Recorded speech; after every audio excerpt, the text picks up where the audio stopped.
service. Okay, that's the one, right? The custom live streaming. Yep. Yep. You're all set. That's good. Setting up the webinar. Yep. And you're recording to the cloud, so you look like you're all set whenever you're ready. Okay.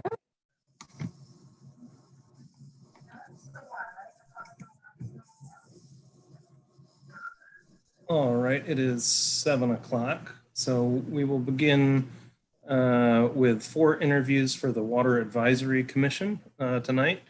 I suppose first we'll take Mark Shearer since he's on the committee or the commission at this point, and he wants to be reappointed. So Mark, you should be able to unmute yourself if you want to be seen. You can click on that little video camera. There you are. Good evening, everybody. Welcome. You know, tell us about your experience on the commission so far, why you want to keep doing it, I guess, and we'll take it from there. All right. So far, it's been very positive. I do like the involvement with the community, and a lot of my leisure time is spent on the water. So it's kind of fun to be a part of it and kind of make decisions or have input on the things that I have an interest in. So. Very good. Any questions for Mark from current council members? I just have a question. It's Debbie Kelso. What are you currently working on right now, the committee? So the committee as a whole, or me individually?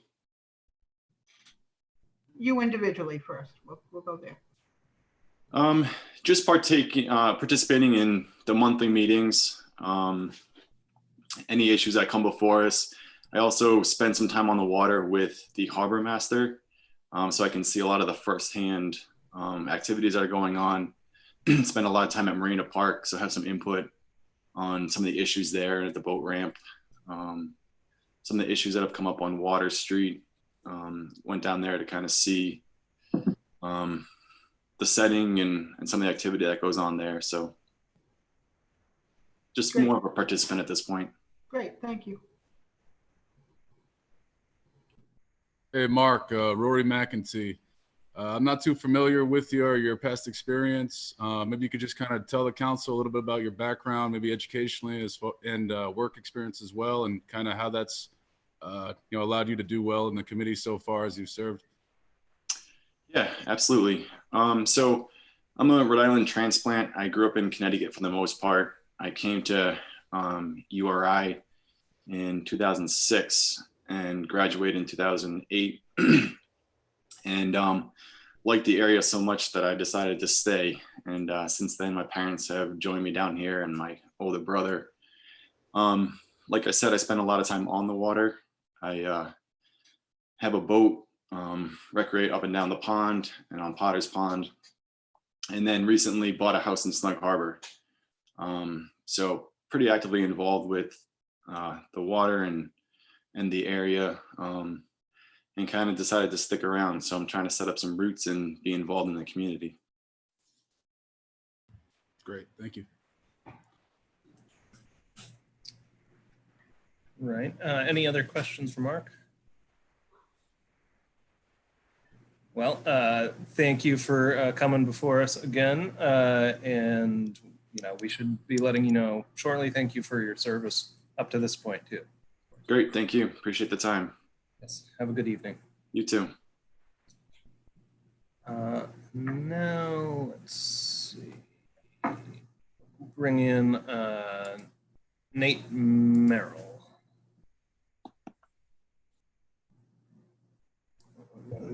And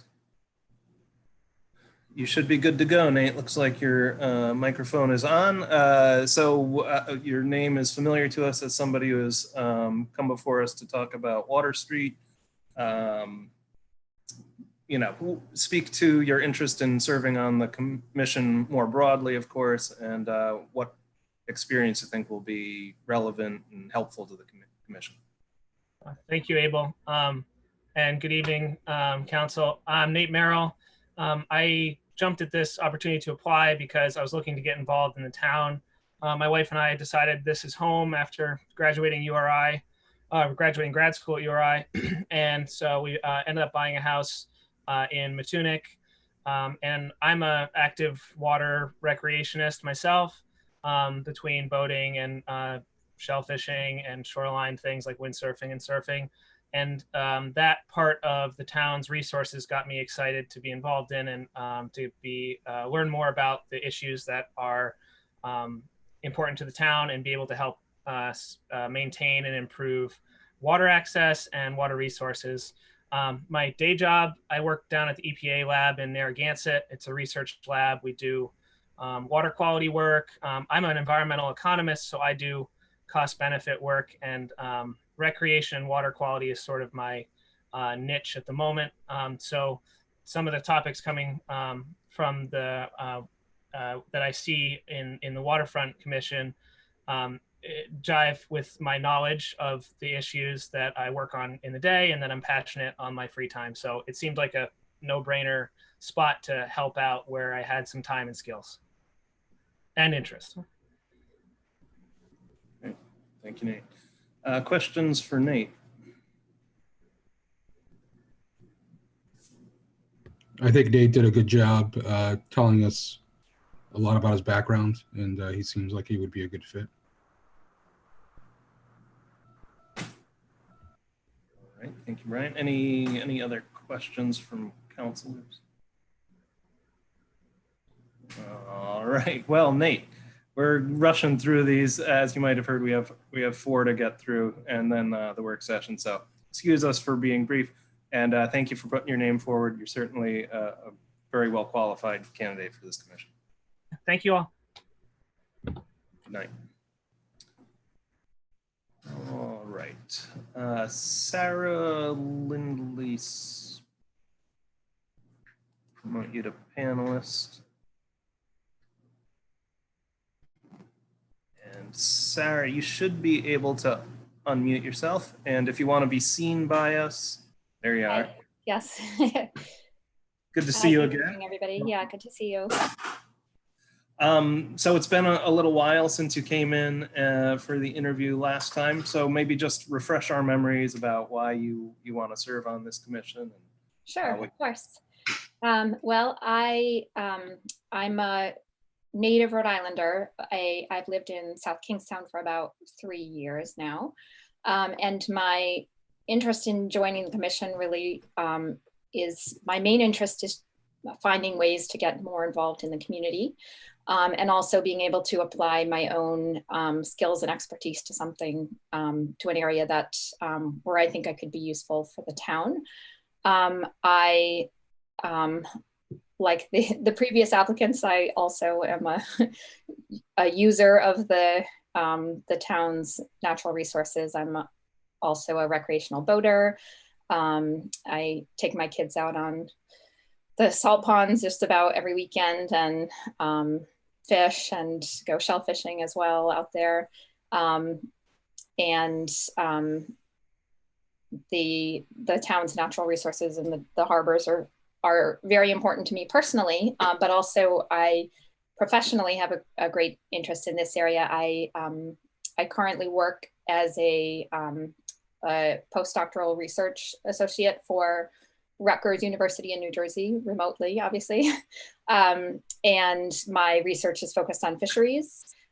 So specifically understanding fishing communities and fishermen. So I have a great deal of expertise on fisheries in the Northeast specifically. And I'm also a graduate of URI. I got my PhD from the Marine Affairs program several years ago. And I also worked for the Coastal Resources Center at URI, where my work there was focused on fisheries, but also on coastal management. And I did some work with CRMC at the time and did a lot of work on the Ocean SAMP planning document, which is what related to planning eventually the Block Island wind farm. So I have a fair amount of expertise in coastal management issues as well.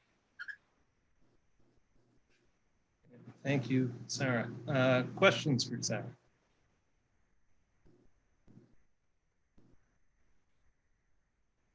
I have a quick question for you, Sarah. Sure. Now, you say that you do work for Rutgers. Now, when it's non-pandemic times, are you required to be in person in New Jersey for these No. work? No, I was fortunate to secure what was always intended to be a remote position with them. So I was already a remote employee before the pandemic, which was fortunate. So I'll be continuing to work from Rhode Island, and my husband is faculty at URI, so we're long-term South Kingstown residents. Great. Well, you certainly had the experience, so that's, we're happy to have you put your name in the ring here. So. Great. Any other questions for Sarah? All right, thank you. I can tell tonight's decision is going to be a tough one because we've got a lot of very well qualified candidates. Thank you for coming forward again, and we'll be letting you know shortly. Thanks, everyone. Good night. All right, and that brings us to Timothy Olschneider.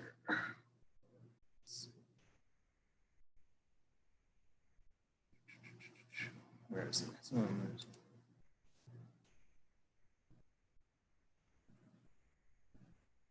And I brought him in. okay, there he is. All right, Timothy, if you see the little video camera down there in the bottom left-hand corner, we'll be able to see you if you click on that. Oh, there you are. How you doing? Very good. So you also are a return applicant, I believe. So tell us about why you're interested in serving on the commission and my family and I were born and raised in South Kingstown. I have a lot of ancestors in the town. Due to my field of work in environmental Comanches, I really believe in giving back to a community that I've been committed to for the years. I'm also transitioning, and I'm very pleased to transition to becoming a soil scientist for the USDA NCRS. I graduated from URI in urban horticulture turf grass management, and I went back to school for environmental science and soil science in wetlands classes. Great. Questions for Timothy? So, Timothy, this is Brian. You said something about wetlands, so you have some experience with wetlands? I have taken classes with Dr. Gillette, Dr. Frank Gillette, one of the leading in the state, in the country.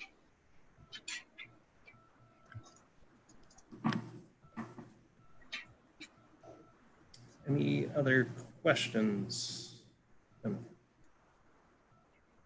Is there anything else you can tell us about your experience?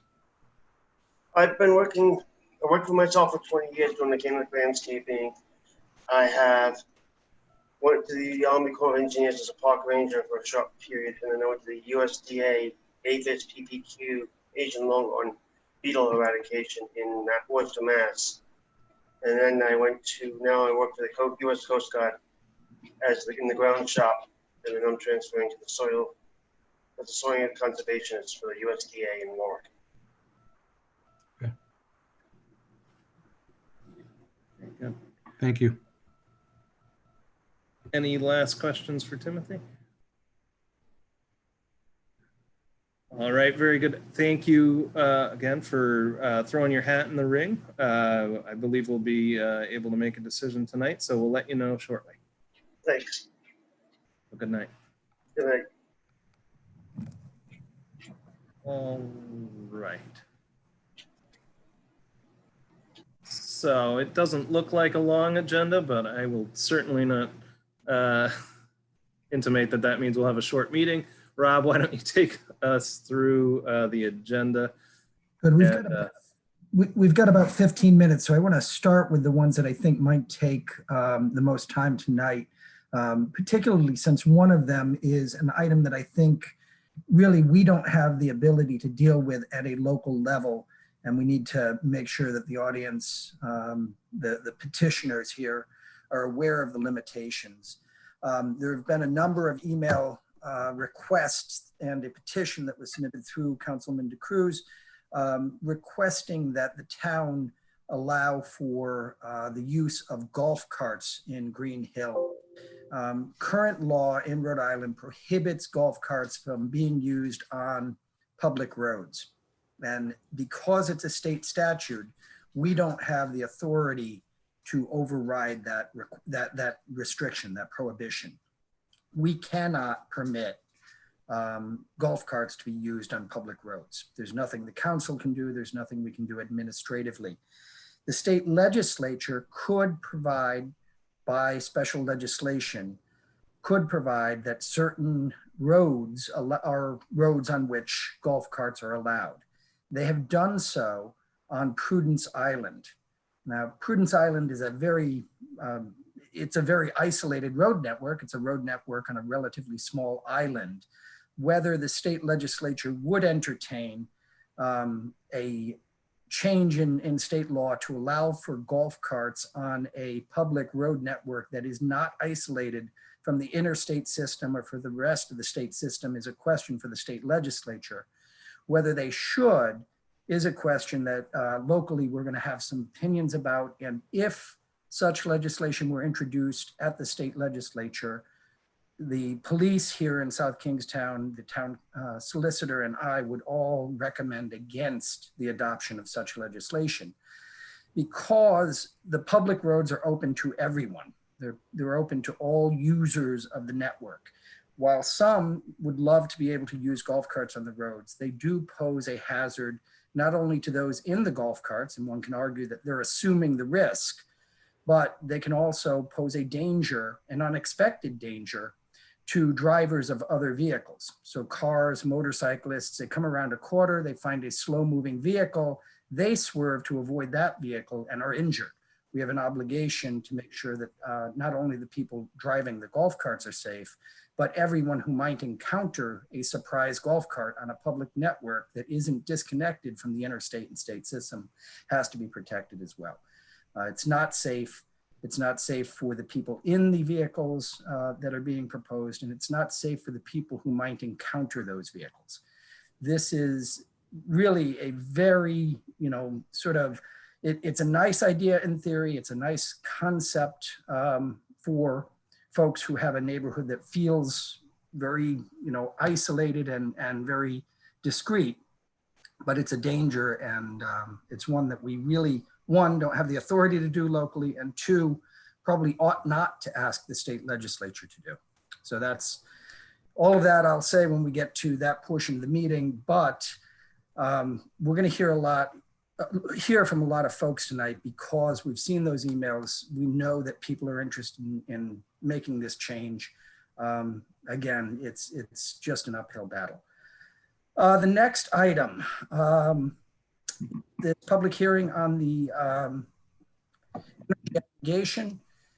We've talked about this now several times. We've got a presentation tonight from the group that is coordinating a plan that would be the plan that's been put before the council, the plan that will be discussed tonight at the public hearing, and the same plan that will be put before the Public Utilities Commission.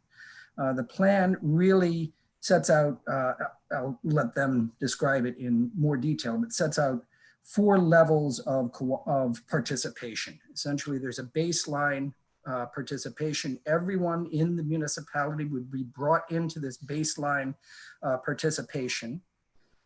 And then everyone has the option to choose a different level. You can actually go down from the amount of green energy that you're purchasing. The baseline sets a green level for everyone in town.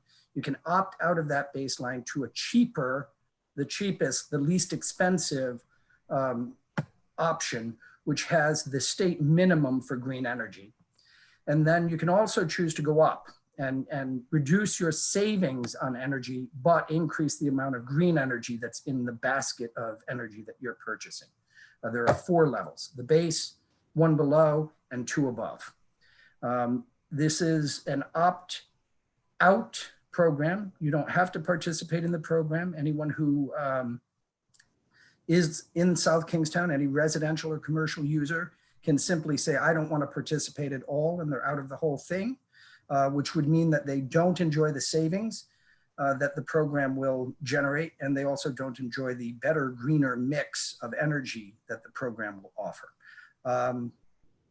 Beyond that, tonight's a hearing to see whether folks have any opinions on whether this is a good plan, whether the plan ought to be modified. The Sustainability Committee has worked with Good Energy to develop what they think is a rational approach. I've read through the plan. It makes sense to me. I think it is a rational approach. I like the fact that there are these 4 levels of participation. And of course, the underlying state statute, I appreciate the fact that you can opt out if you prefer to. So we'll hear more about that from Good Energy, and we'll hear from the public on the characteristics of the plan. Susan, what else do we have that I'm highlights here?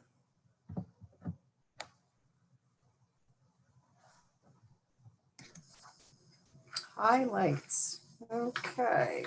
We have a request from the Wood-Pawcatuck Wild and Scenic Rivers Stewardship Council for some signage over Queens River. We've got a few more emails about traffic safety issues on Middlebridge Road and in that area. Let's talk Middlebridge for a minute. Okay. We've got a report from John Schock in the manager's interim report. John and the police department have looked at the road network and road complaints that we've received over the years. We've received about $100,000 worth of requests if we were to put one sign on each side of all of the road segments that people have complained about. Obviously, we don't have $100,000 to put into the program this year.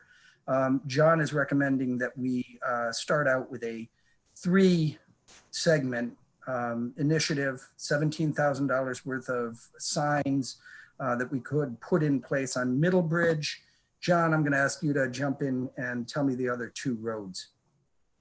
Good evening. The other 2 roads would be Broad Rock Road near the middle school and Matunic Beach Road. Those seem to have higher average speeds than the other roads that we receive complaints on. So having 3 road segments is good because we can begin to check what the impact is across 3 different segments. I'm a little bit concerned about Middlebridge for a couple of reasons in terms of providing good data on whether or not these signs make a difference. The first is, as I mentioned at the previous meeting, we've made a lot of changes. So having made a lot of changes, it's hard to know whether this is going to be the reason that speeds are changing. And in fact, we're going to make some more recommendations about Middlebridge. The other thing about Middlebridge that is different is the clocked times, the times that we get when we pull the speed trailer out are not, we talked about this today, they are not generally speaking very high. What we think we're seeing in that neighborhood is that the volume is so high that the percent of speeding vehicles is high. So in other words, we have about 4,000 vehicles a day going down that road segment. Even if only about 7% are really fast, that's still, 400 vehicles, 300 vehicles. Yeah, about 300 vehicles. So you're still seeing a large number of fast vehicles, but of the 4,000, 3,700 are really not very fast at all. They're folks going at or below the speed limit. So Middlebridge is a bit of a tricky problem. It's the 7% of speeders that cause the problem there, plus the fact that the volume is great enough that it really becomes a problem. Rob, Joe Veely, I just have a question. There was talk a couple of meetings ago about putting a no through traffic sign. What would it take to do that? Because that may affect the volume. That may impact the volume. It might. So is Joel in here? Joel and John, you guys have dealt with local signage. Would we require an ordinance for no through traffic? So we already have no through trucks on Middlebridge Road. That's, I believe, by ordinance. Yeah. And we actually asked the town of Narragansett to post a no through truck sign when you come off of Boston Neck Road to try to keep trucks, because once they get past that point, they're committed. So we've worked with Narragansett for no through trucks, but as far as no through traffic, I don't believe that's in the ordinance. I don't know if we'd have the authority for that. That's probably a question more for Amy. So, and my only point, I seem to remember the conversation being that the no through traffic would help with the GPS systems that direct people that way for a shorter or better route. So that could affect volume. This is Amy. I will look into that question. Yeah, my guess is we're going to have to do it by ordinance, though, because we're changing the use of a public right-of-way. I think you're right. And I could be wrong, but my recollection was that those wayfinding apps don't actually reflect the no through traffic ordinances. If it's a through roadway, they're just looking at traffic and sending people through it. But I could be wrong. All right, other Key topics? questions, I guess, at this point. I think those are the biggies for us in terms of things that are going to be interesting in tonight's meeting. Are there any questions about what's on the agenda or issues? I just had one quick question regarding the GPS on Middlebridge. Sure. Is there a way of reaching out to some of these services like Waze and asking how do you deal with something like this in a situation where they're sending traffic through roads that are problematic? Yeah, as you might imagine, they get a lot of these sorts of requests, and we've been told, not by Google or any of the services directly, but we've been told that it's not a very fruitful exercise. Maybe we should try one and just see what happens. We can certainly ask. Okay. In regard to the Green Hill issue, is there like, I think this is probably a non-starter in some ways, but if the community decided that they wanted to privatize their road system, reclaim it from the town, would that be a way for them to try and go about getting golf carts? Amy? And that would require them to go through the abandonment process set forth in state law. So notice to everyone who lived in the area, and then the council would have to approve that. In fact, though, that may be the only way that you could get the golf cart usage that I think folks are looking for, because we wouldn't be regulating the private property and we wouldn't have an obligation to protect all users of the public right-of-way who might show up down there. Again, our problem isn't just what happens in the neighborhood. Our problem is who comes into the neighborhood, the FedEx truck, the UPS truck, the taxi cab driver, the Uber driver. It's all of the people who have an expectation that they won't encounter such vehicles.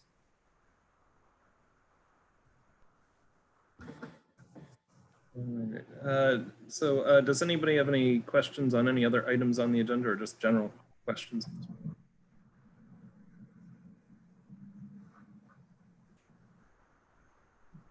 All right, well, it's 7:28, so we got a couple minutes here to use the facilities or get a glass of water.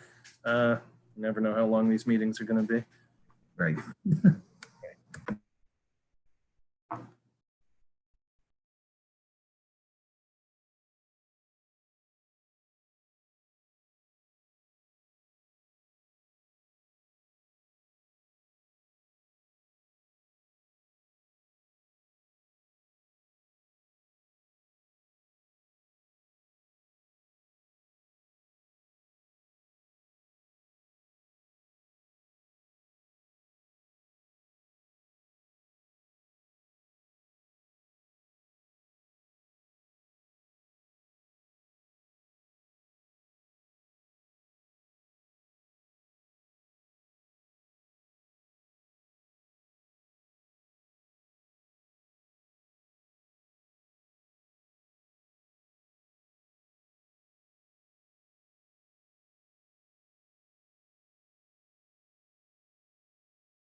All right, those were a lovely 2 minutes of peace. Susan, are you there with us?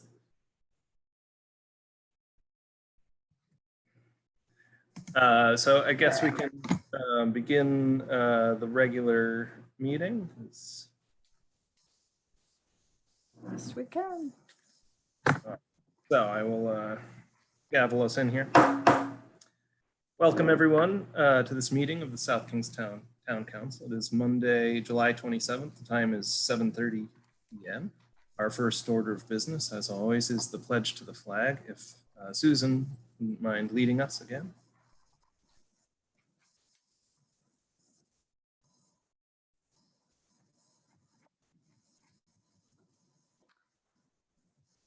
I pledge allegiance to the flag of the United States of America and to the republic for which it stands, one nation, under God, indivisible, with liberty and justice for all. Thank you. And that brings us to the roll call. Okay, Council President Collins. Here. Council Vice President DeCruz. Here. Councilwoman Kelso. Here. Councilman McEntee. Here. Councilman Veely. Here. All members are present. Thank you very much.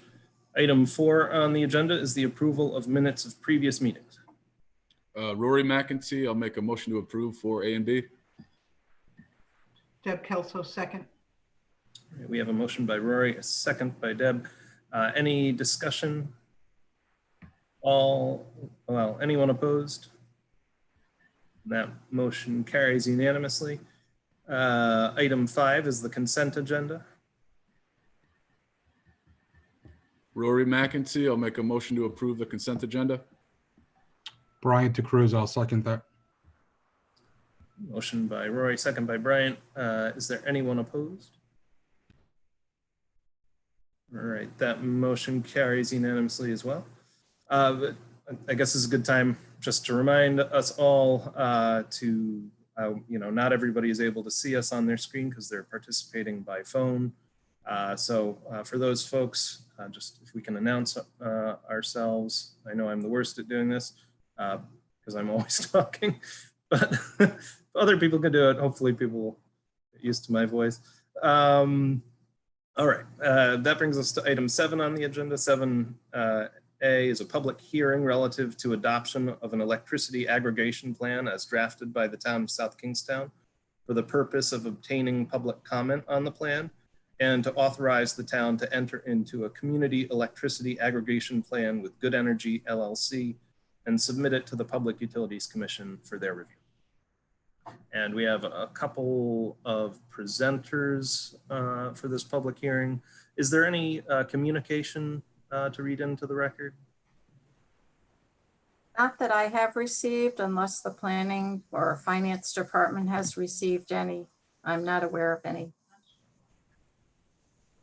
Okay. Well, I see Patrick Roche has been brought into the hearing. And Hannah Marini as well.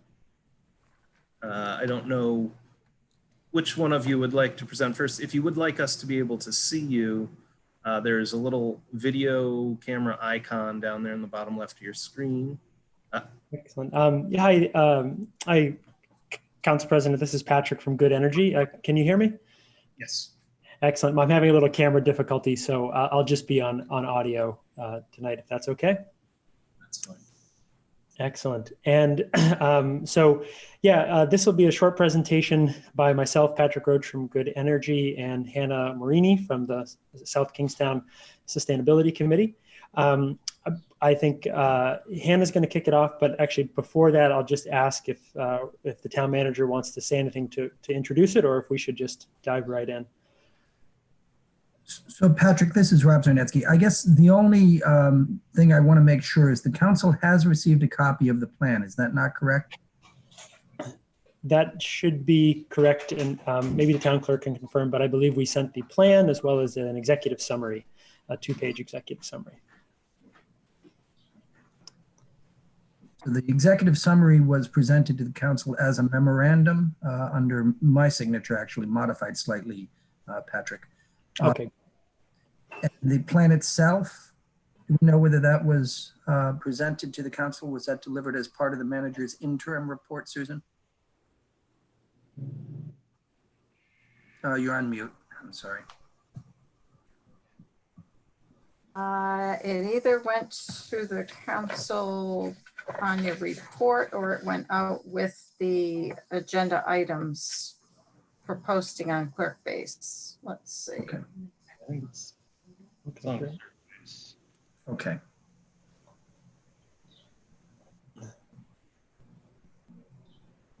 That's fine. Just so long as everybody's had it and it's been made public, I just wanted to confirm that.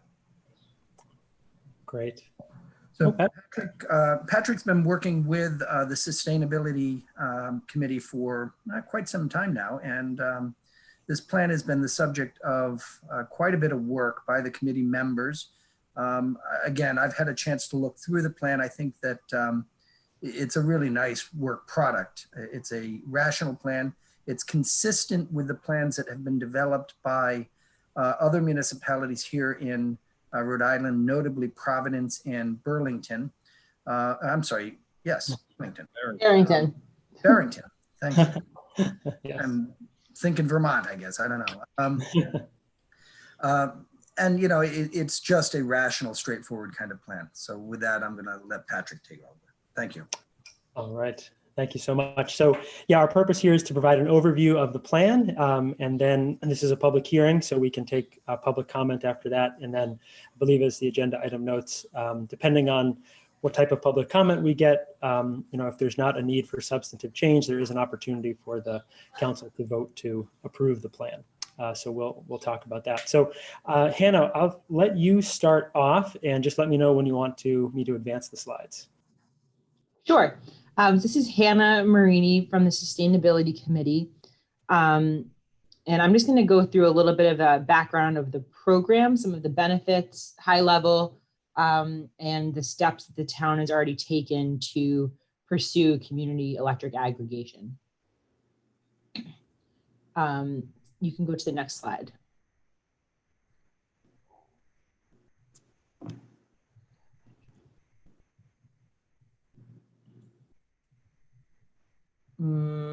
Yeah, I didn't see the slide change here. No. You got it, Patrick?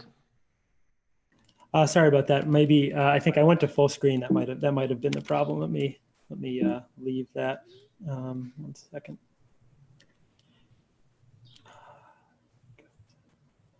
Yep, there you go. Okay, so we've got. There you go. Perfect. There we go. So just the highest level overview of the concept really is that back in the 90s there was a deregulation law passed that forced National Grid to break apart. All large utility companies had to break apart into supply, so where our electricity comes from, and then how it gets to us. And those are really the two sides that you see kind of on your bill. And it used to always be that you could only choose National Grid, but if you go to the next slide, Patrick. So now for the past decade or more, we've seen the competitive supply side of the market really come in and save mostly large users of electricity a lot of money, because you don't have to just sign up for what's the default, what's available to you by National Grid. You can actually go out and compete. And the most large electric users have been doing this. Most cities and towns, most large companies, anyone with real capacity that helps the buying power has been doing this.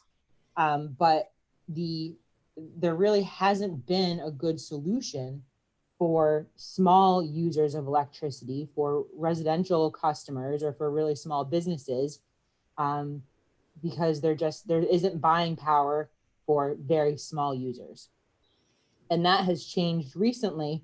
Well, you may have seen the mailers and things that you get from people saying they can save you money on electricity, but if you really dig into it, or if anyone's tried it, you don't save that much money. And part of the reason, again, is that there's not a lot of volume in the supply. So I think it was a couple of years ago, Rhode Island actually passed a law that allowed kind of the pooling together of these residential and small business accounts to increase the buying power. And that is why we have the community electric aggregation program now. And for someone like myself who's been in the energy industry for almost 12 years now, this is one of those things we've really been waiting for. It just hasn't, there have been no good opportunities for small customers. And so I guess the biggest takeaway message from this is that the town is able to, through its consultant, go out to bid and get competitive prices on behalf of its residents for the supply of electricity. Go ahead, Patrick. So the town has made some big strides towards achieving community electric aggregation to date. Last September, you voted in favor of creating the program. In May of this year, the town, through an RFP with the City of Providence, the town selected Good Energy as its aggregation consultant. Since that time, the Sustainability Committee has met with Good Energy several times to discuss the specific plan components, really to go solidify what, we'll make suggestions as to what our goals should be as a town, what we're trying to achieve, and really come up with a plan. And this month, the town manager and the consultant assembled that draft aggregation plan. Go ahead, Patrick. And so the next steps are public comments, which we hope to get some tonight. And then the town council needs to vote to approve the plan, which could happen as early as tonight. Doesn't have to be tonight, only if you feel comfortable. But voting tonight would actually put us on a similar time frame to some of the other communities who have already passed their plan. And the town of Portsmouth, who I believe is going for a potential vote tonight as well. So that would put us in the same time frame as those communities for step number 3, which is actually sending the plan to the Public Utilities Commission for approval, which should also happen this summer. And then once approved, South Kingstown can go out to bid for an electric supply contract, which we anticipate would happen as early as this fall. And then if the town receives a bid that's in line with the goals, then the program can begin. Excellent. Great. So thanks, Hannah. So that's sort of the process, and those other communities Good Energy is also working with, Providence, Central Falls, Barrington, South Kingstown, and Portsmouth, would be able to form a buying group to really increase the total volume. And we'll talk a little bit about that, but being on generally the same time schedule for approval will enable the group to be able to go out to bid together. So I'll go into just a quick summary of what kind of the high level points of the draft plan that is before everyone tonight. So first off, just the organization. So the town council oversees this plan. You are the town council is the ultimate entity in control of it. The way it's written is that the town manager and staff will manage the day-to-day operations of it, and they'll be assisted by Good Energy as a consultant, as an extension of them. And any suggested program changes or amendments to the plan will have to be brought back before the council for a council vote. And there'll also be regular updates, at least annually, to the council on the state of the program. and how it's going. In terms of the goals of the program that are in the plan, the first is to access the bulk purchasing power for electricity to hopefully get more competitive rates, and that means generating some cost savings compared to National Grid. And another piece is providing rate stability. So National Grid's prices change every 6 months for residential consumers, and we'd be looking to contract probably for at least a year, but often 2 or 3 years to provide a fixed rate for that whole time. And our goal would be that over the 2 or 3 year period, we would be providing on average a lower price than the National Grid. The other things we're looking to do in this plan are to use and support clean energy. So we'll see, we're talking about how we can go above and beyond what the state minimums are for renewable energy and help support additional renewable energy. And then expanding consumer choice. So just creating this program will mean a brand new choice for consumers, and one that's vetted by the town in terms of really strong terms and conditions.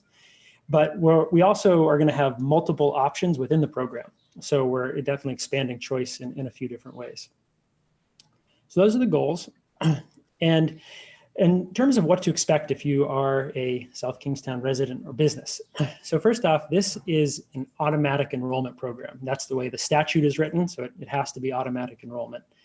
And anyone who is receiving standard offer service from National Grid will be eligible for automatic enrollment. And the vast majority of residents and businesses are probably receiving standard offer service. We'll take a look at a bill in a second. So the idea is that if you haven't already made your own choice about an electricity supplier, you'll be eligible for automatic enrollment, and you would be automatically enrolled into the standard product. So again, we're going to have multiple products, but there's one that's the standard for automatic enrollment.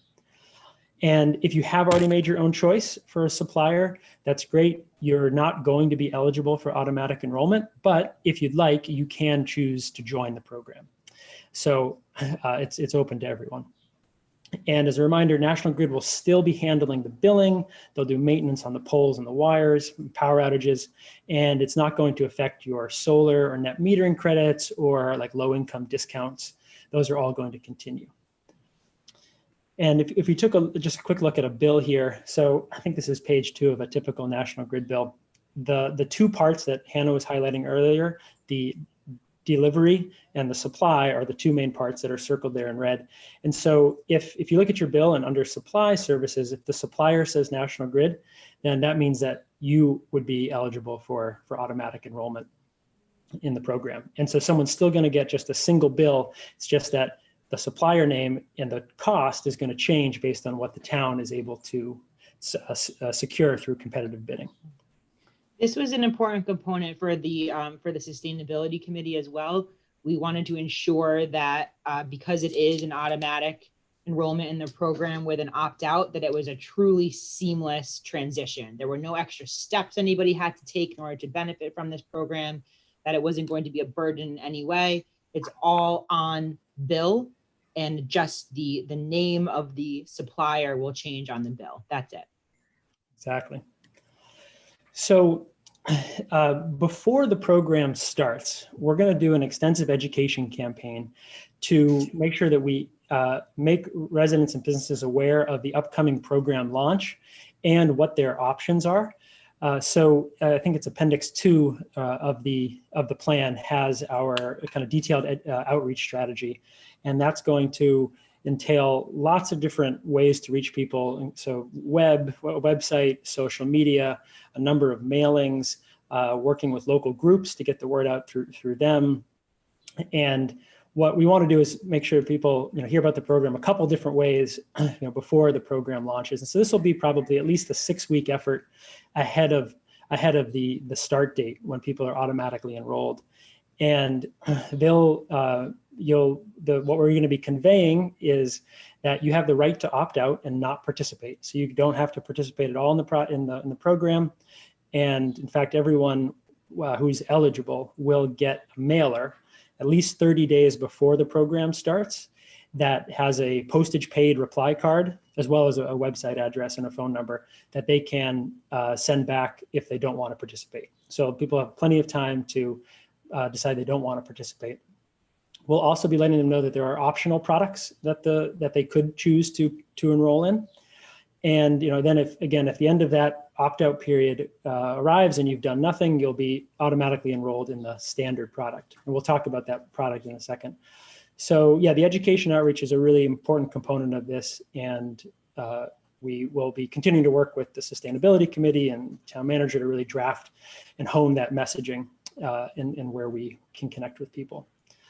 And then the nice thing is that after the program starts, someone can still opt out or leave the program at any time without penalty. So they can always go back to National Grid, or they can choose their own, another supplier, and there's never a penalty for them leaving.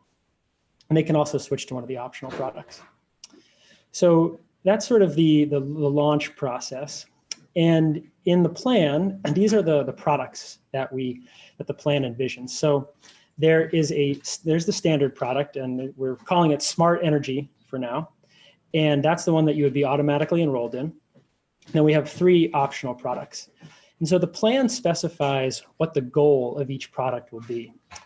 And you can see for the standard product, the Smart Energy, the goal is to provide some cost savings and include some additional renewable energy. So it's kind of like a win-win option where we're providing some financial savings, but we're also going a little bit above and beyond the state minimums for renewable energy, making people's electricity cleaner. And at the scale of the whole town, it actually is a lot of extra renewable energy. And you can see that the column on the right says the expected amount of extra renewable energy. We're saying expected because right now, based on where the market is, we think that 10% extra renewable energy would be the right amount to hit the goal of this product. But we'll have to see where the market is closer to going out to bid. And ultimately, the city or the town council, as the ones in charge of this, will be coming back to you with an update closer to the bid time for us all to collectively finalize. Yeah, do we think it's still 10% to hit that goal, or maybe it's higher or lower based on how the market has changed? But that would be the aim of this product, is to provide some savings and include some additional renewable energy. And then we have 3 optional products. So there's a basic product which has just it is meant to maximize potential savings for someone. So there's no extra renewable energy. It's just going to meet the state minimums. And then the committee felt it was important to have 2 tiers of extra renewable energy options. So you have Smart Energy Plus and Plus Plus. And so one would be we're getting a lot more renewable energy at something like a modest price premium. And then the other would be a lot more renewable energy at even a higher price premium. And so that might be something like you can see on the right-hand column, a 50% renewable energy and 100% renewable energy product. That would be the idea. And so that, could be that the 100% product is a little bit too expensive for some families. So that 50% would be nice. So yeah, these are the products, and what's most important here are the goals of these products, because the exact amount of renewable energy may change as we get closer to bid date to hit those goals. But Good Energy in Massachusetts we have about 41 clients, and 13 of them have programs that are built like this, with a standard product that's meant to achieve savings and include some additional renewable energy. And we've been able to successfully do that for all of them over their contract term. So there's a strong track record. And then the other communities that are looking to move forward in this buying group, Providence, Barrington, Central Falls, and Portsmouth, are looking at the same thing, looking at a standard product that's built the same way. So I think there's a really strong track record of this, and we're looking forward to doing that in Rhode Island as well, and helping people save a little bit and help the environment. So I think that is where we'll leave it. We can take questions and comment. Thank you, Patrick. Are there questions from council members? This is Bryant. I have a question. With the responsibility falling back on the town manager and staff to manage, is there any kind of compensation back towards the town, or is it just something that we're doing to help our community? in our citizens? So I'll take a first stab at that, and then town manager can answer. But our goal as consultants is to minimize any potential additional workload on you. So the way our contract is written is we really handle the full scope of services of everything from customer support. So we're starting by handling the regulatory process of getting the plan approved, and then doing the bidding. But then it's also the customer support, it's the monitoring, it's the data reporting. So the idea, our goal is to just essentially bring the right information and key decisions that need to be made to the town, and really be as minimal as possible on any additional work needed from town staff. So Patrick, remind me, how does your company make money? You make money on the overall, like a percentage of the actual power consumption? It's $1 per megawatt that gets built into the supply cost. So no matter who wins, what supplier wins, that turns out to 1/10 of a penny per kilowatt hour. So the supplier pays us. Okay, thank you. And Councilman, just as a sort of reference point, we've been at this now for about a year, sort of developing this plan or working toward this plan. Mark Russo has been the lead for the town. I've gotten dragged into, I don't know, probably half a dozen meetings. In terms of the amount of work involved, it's not nothing, but it's also not been an extraordinary effort. And I imagine the contracting piece of this is largely done by the guys who know the energy market. We'll review it, we'll have council review it, a town solicitor review it, and have the council, of course, review it. But again, I don't see this as a tremendous amount of difficulty. The challenges come when expectations aren't met in contract, and that's a problem you can't really plan for. This is a project like any other. It's a undertaking like any other. It's the unforeseen stuff that burns time. But again, Good Energy's been doing this in other states, Massachusetts, for Patrick, more than a decade now. Is that right? In total, we started in Illinois over a decade ago, and then Massachusetts programs are about 5 years old. Right.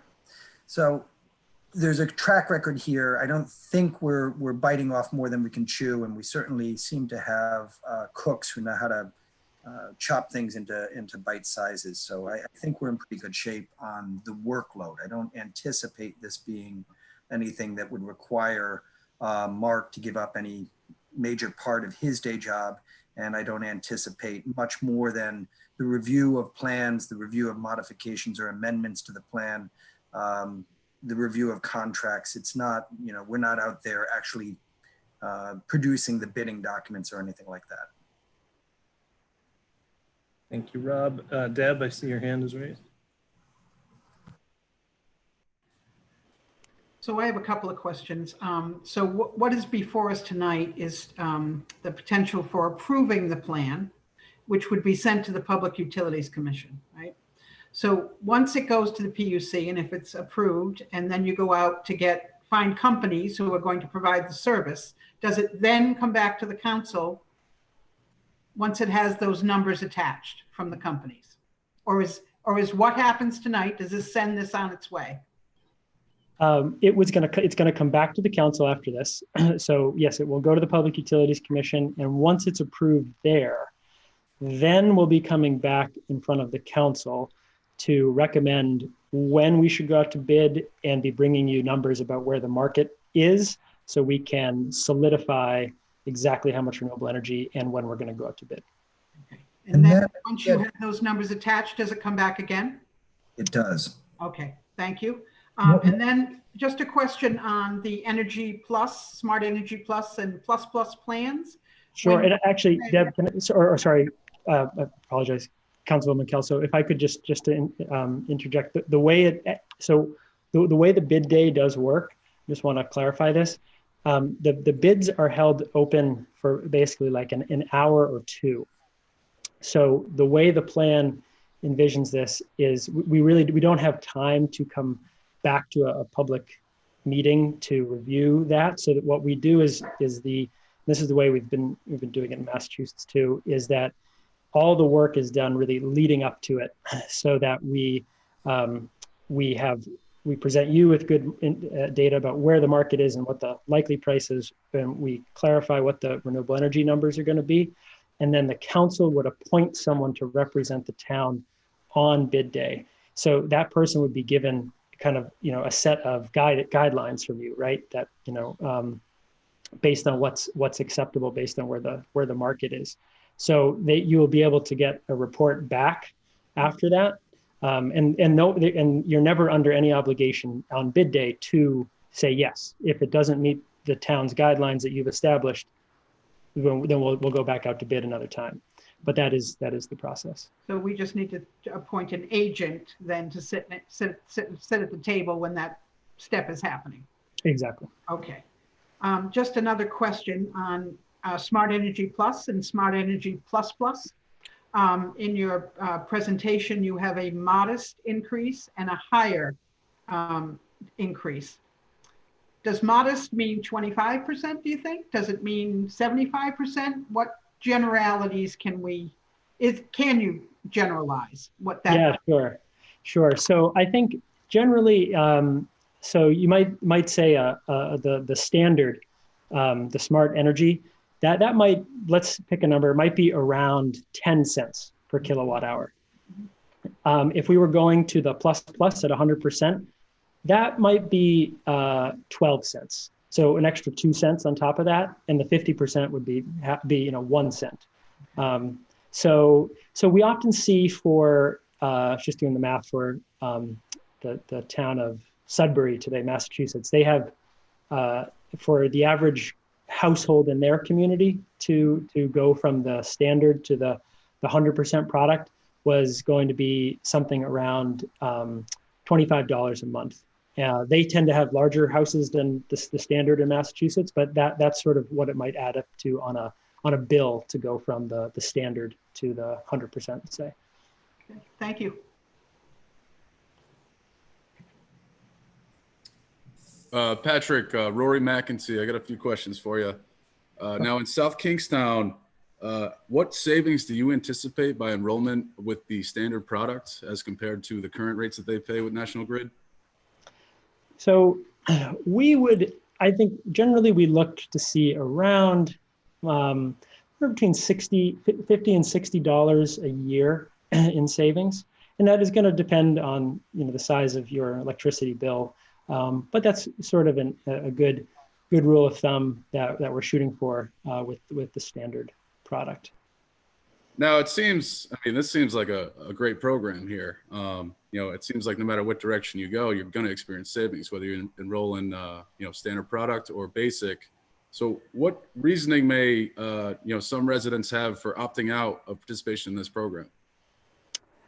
Yeah, good question. I think that some residents may feel very comfortable doing the work it kind of takes to shop around in the competitive market, in the residential market. There are some good deals out there, but you really got to be pretty on top of it, and it often involves switching 6 months or every year. So some people might really enjoy that and like that. And we also see some people who they've been with National Grid for a long time and they feel like that's fine, or there is also a number of people who feel like, well, I'm not really interested in the town sort of choosing my electricity options. So we get a mix of that. We tend to see, I'd say percentage-wise, between 2% to 10% of a community who's eligible opt out. So it can kind of vary, but that's kind of the numbers we tend to see in our communities. Thank you. Rory and Deb, any other questions from council members? Patrick, I have a quick question. You said that the goal would be to get potentially a 2 or 3 year contract. Mm-hmm. I'm assuming that utilities generally don't go down anyway. But what if you're in a 3 year contract and something happens to fuel prices or something like that, and it affects what the current rate is for the normal customer that doesn't have this program. Sure. Yeah, well, I think it's important we never want to say we can guarantee savings, given that their rates do change every 6 months. And I'll just back up for a minute to kind of, sometimes it's helpful to explain why we can get savings compared to the utility, which has incredible buying power. And that's mostly because they're mandated to go out to bid at very fixed times. And so when there's a good market, they can't lock in very long. And if it's a bad market, they can't avoid it. So the reality is that, and the track record is that on average, we've been very successful in generating those savings over the course of the contract. But you may have a 6-month period where the national grid rate is lower than the aggregation. That may happen. So that is sort of a reality of these programs, but the goal is to beat it over the contract term. And I think what we can do is make sure we help the community with messaging and being able to answer questions and kind of get ahead of this. But that is a reality. So that's part of our education process when we're getting ready for that bid, is helping you understand that that the market is really in a good place to lock in. Thanks, Patrick. This is Abel. So in that circumstance, say you see what National Grid's rates are going to do in, I forget how early they announced that. Say they're going to go down for a 6-month period. People have the option to opt out here after they're enrolled. Could they opt out for that period when Grid's rates are low and then opt back in when Grid's rates go back up? Or is it not that flexible? So they could do that. The way the plan is written is that if you do leave, when you come back, the supplier has the option to charge you a market rate rather than the aggregation rate. In practice, though, for all of our communities, the suppliers always charge you the aggregation rate. The reason it's important to have that possibility is just so you don't get, from the suppliers, they just want to minimize the risk of wholesale that half of the aggregation leaves and comes back in. So in practice, you can leave and come back in at the same rate. And we don't tend to see that much activity on that anyways, but that's the process.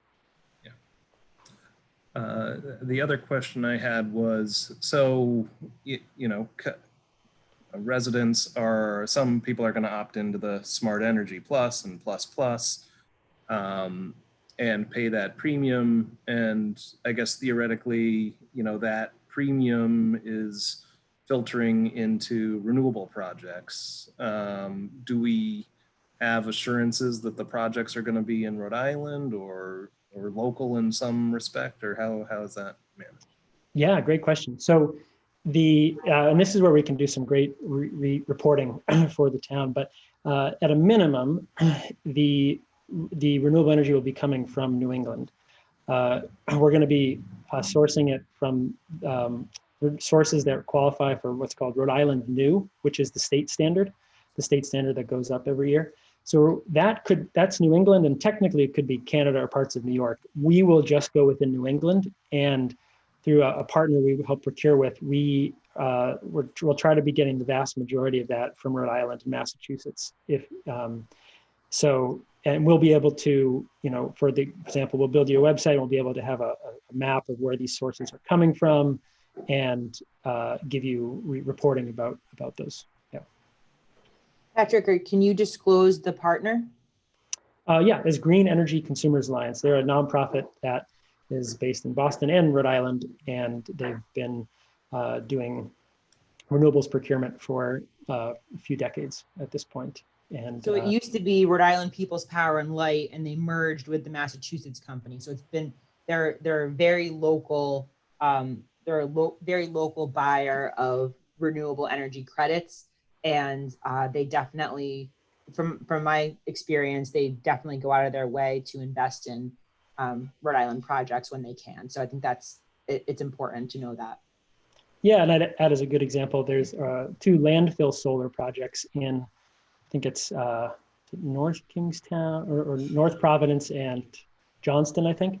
And they were able to enter into contracts to help build those based on the increasing demand they're getting from community electricity aggregation projects. So they're hoping to help build even more locally and particularly in Rhode Island if they can.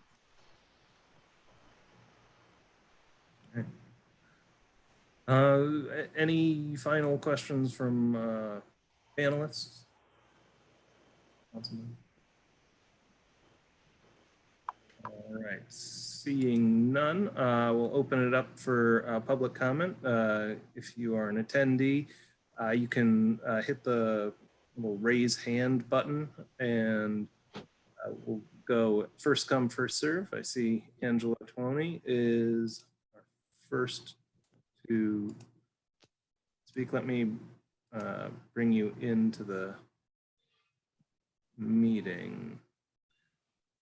And Patrick, I don't know if you want to continue to have the presentation up on the screen. It's up to you. Sure, yeah, I can stop the share.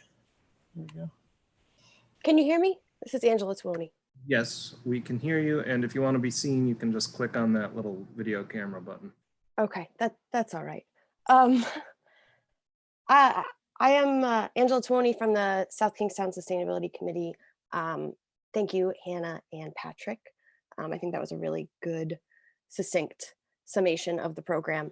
I just wanted to make a comment kind of along the lines of sharing the workload that one of the council members brought up. The Sustainability Committee is willing and able and happy to help with the outreach and education portion of the aggregation plan.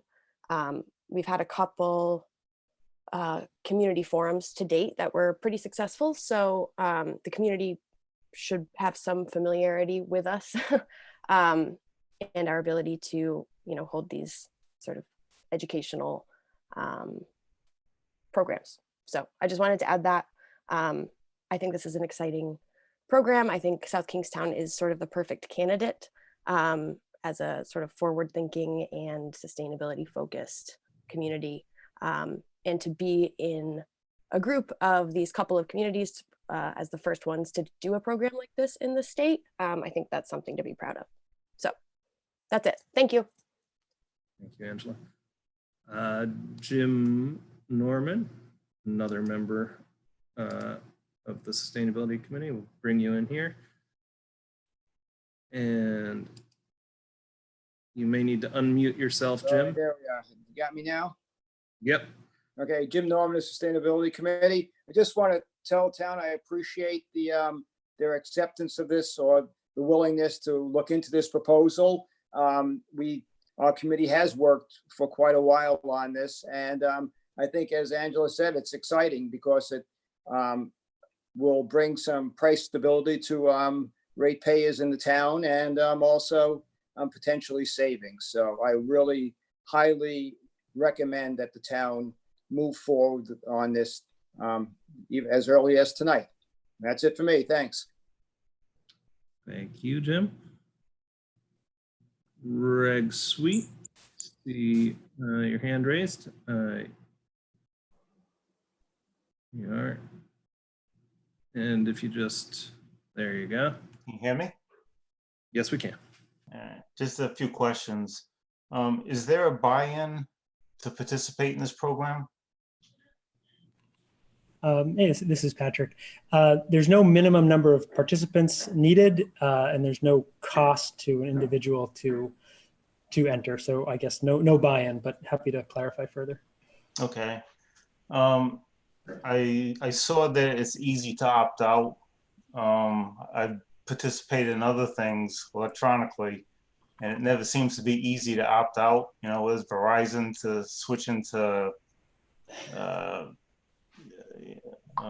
AT&T or Cox to Verizon, it's always difficult to switch. How easy is it to opt out?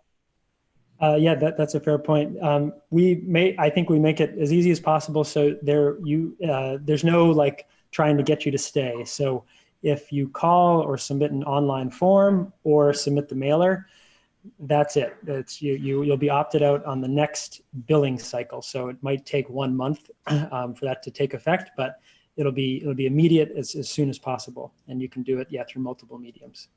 Is that something you switch the person back to whatever program that they were in before? Right, you would go back to National Grid.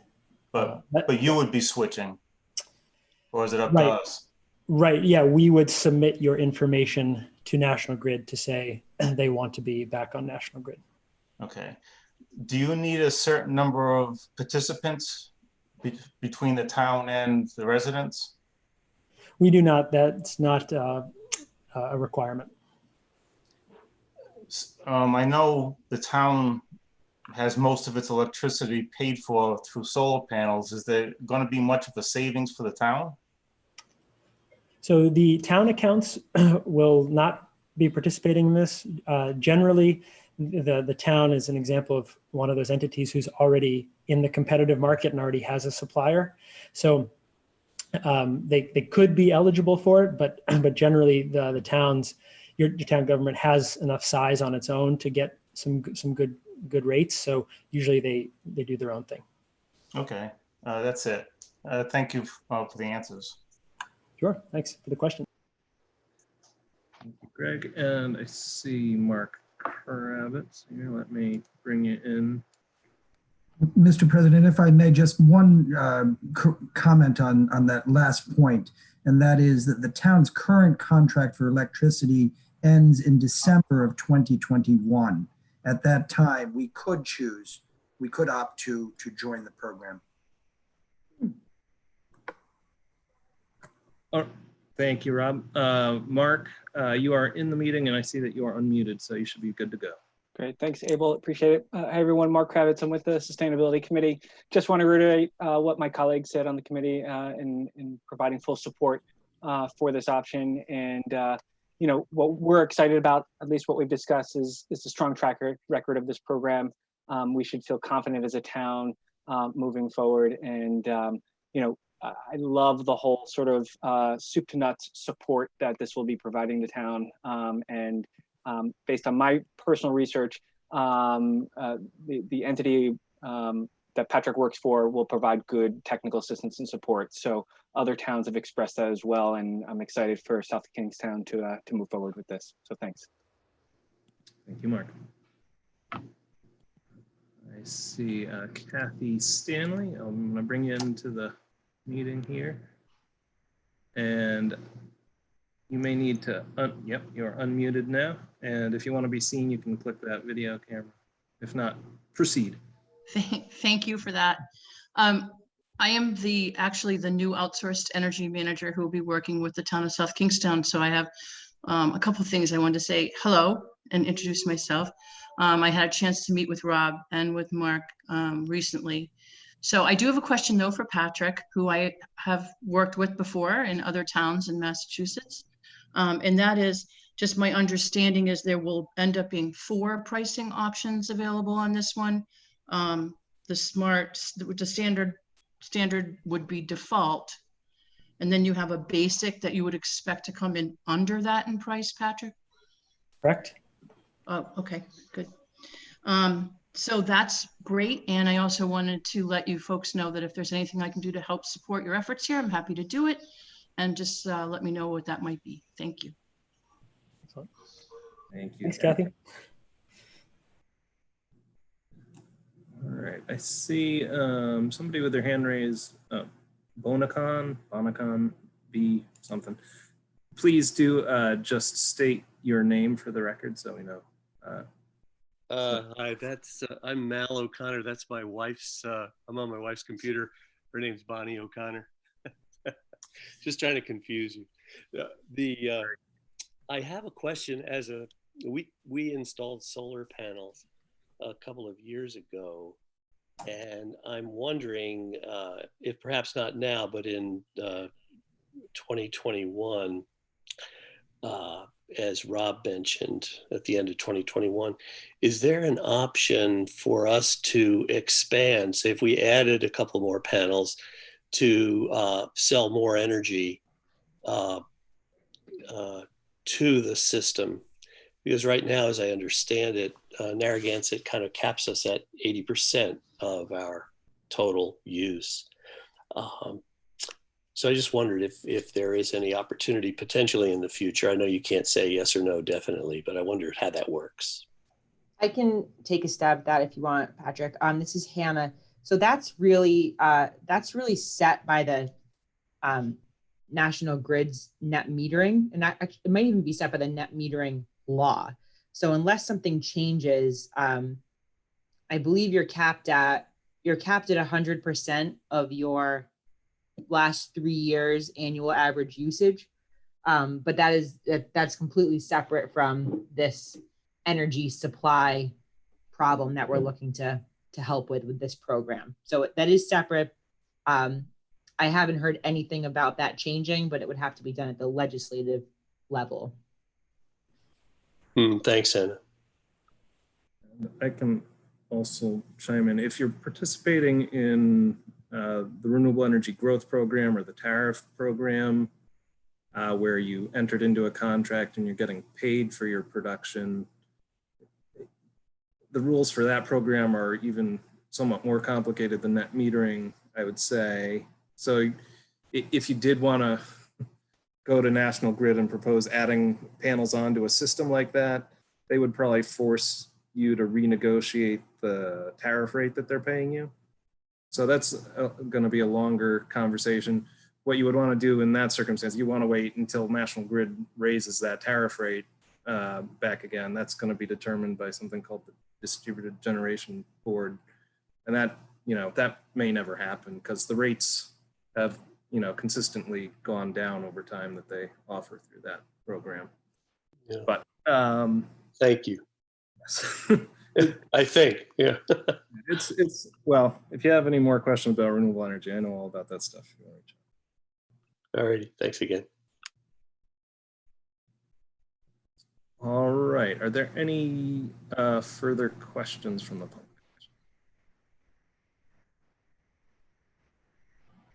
All right, any questions from council members?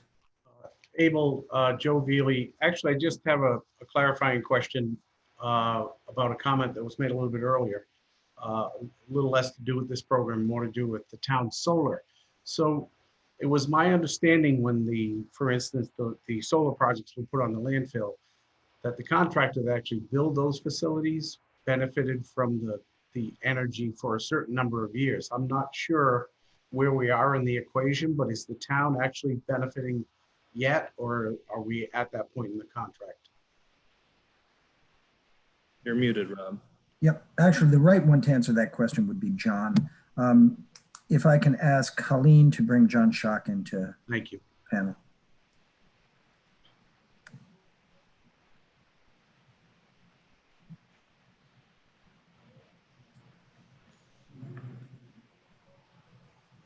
Go ahead. He should be joining.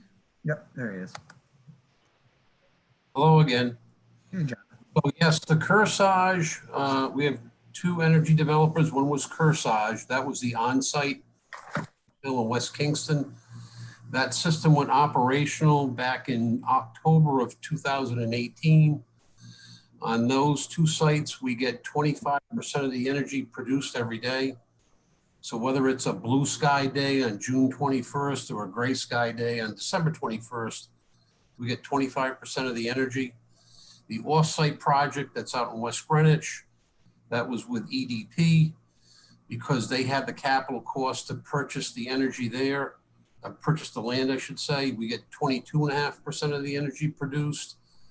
There's a number of phases on that project because of permitting that the solar developer went through. University 1 is online and operational. University 2, which was the subset of the larger project, that has yet to go online. So we are getting energy credits for the University 1 project. I'm actually hoping I was working on it today, trying to put together a summary memo as to what the savings are. I believe on Kearsarge, if my memory serves me correct, we got about $140,000 in energy credits the first year, and that's the smaller of the project. So hopefully we won't know exactly what the sum total is for all three until we have a full year behind us, because again, depending upon the weather dictates how much energy we're getting from each of those sites. But the savings are substantial. Great, thank you, John. Just to clarify, Rose Hill is included in your numbers for West Kingston? Correct. Great, thank you.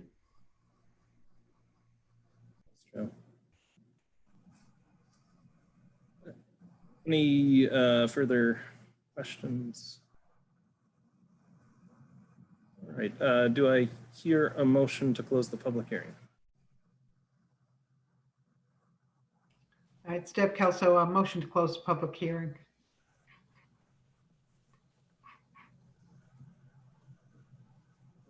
Joe Veely, second.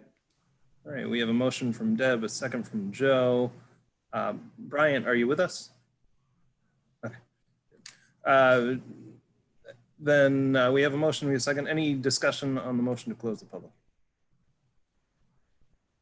All right, is there anyone opposed? All right, the public hearing is closed. Do I hear a motion on 7A? Rory McEntee, I'll make a motion to approve 7A. It's Deb Kelso, second. Motion from Rory, a second from Deb. Discussion on this item. I'll just say that I appreciate all the work that the Sustainability Committee has done in working with Good Energy and Rob and Facilities Department, looking over this carefully. I think this is a great step in the right direction, good way to save residents money. It's not always easy these days, but it's good when we can do it.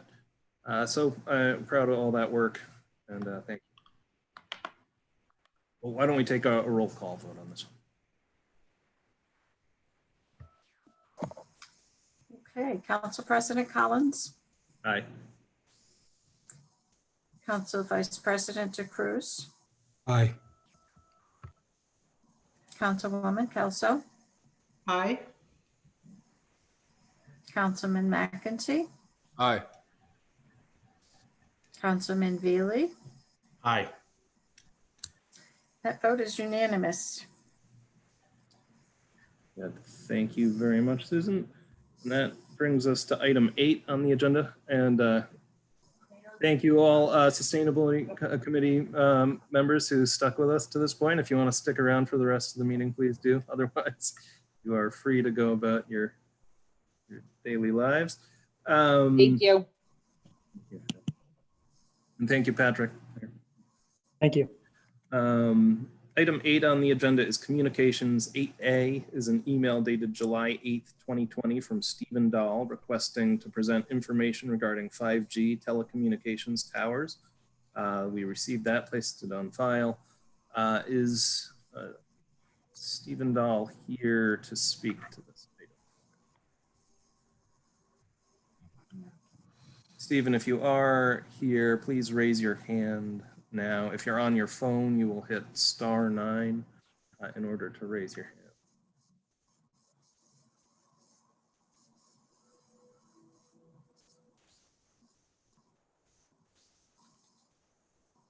He's not here.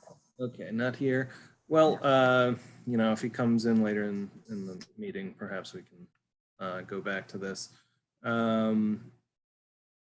In the meantime, let's go on to 8D, an email dated July 10th, 2020 from Dennis Minot and Bill McCusker, town representatives to the Wood Pawcatuck Wild and Scenic Rivers Stewardship Council, requesting the installation of signage on Dugway Bridge Road where it crosses over the Queens River.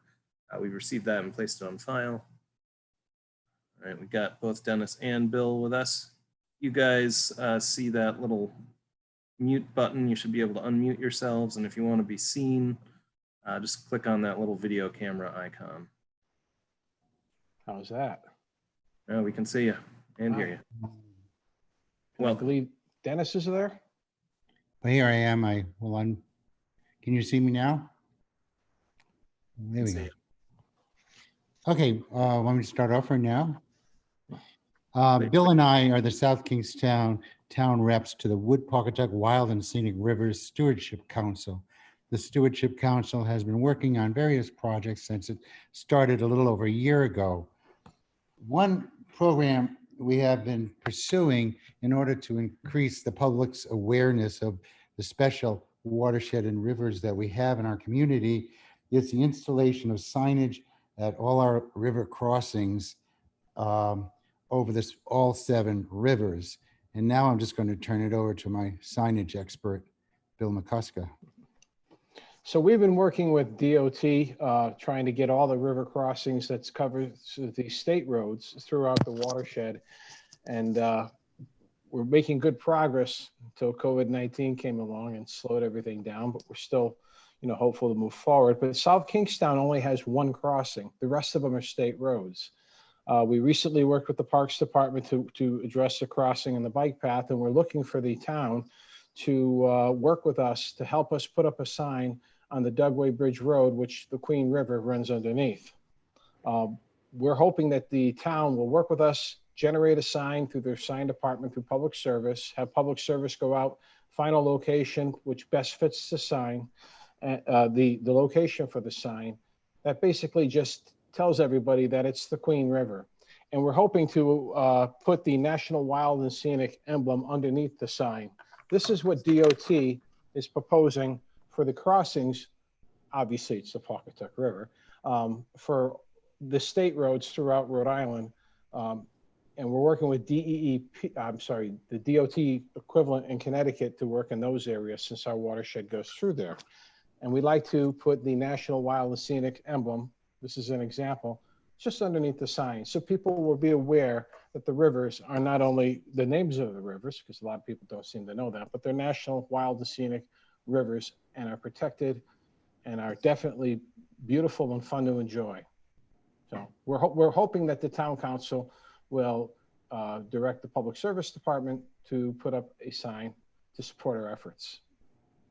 Any questions? No? Questions from council members? It's Deb Kelso. I just have a question of maybe for John Schock about the feasibility and the availability of including the logo. Is it something that his shop can produce? We would provide the logo. Yes, if that's the council's pleasure, we'll be glad to do that. The only thing I'll say is Dugway Bridge that crossing is riddled with signs for the single lane bridge. So I don't know how visible it'll be, but we will gladly put that up if that's the council's pleasure.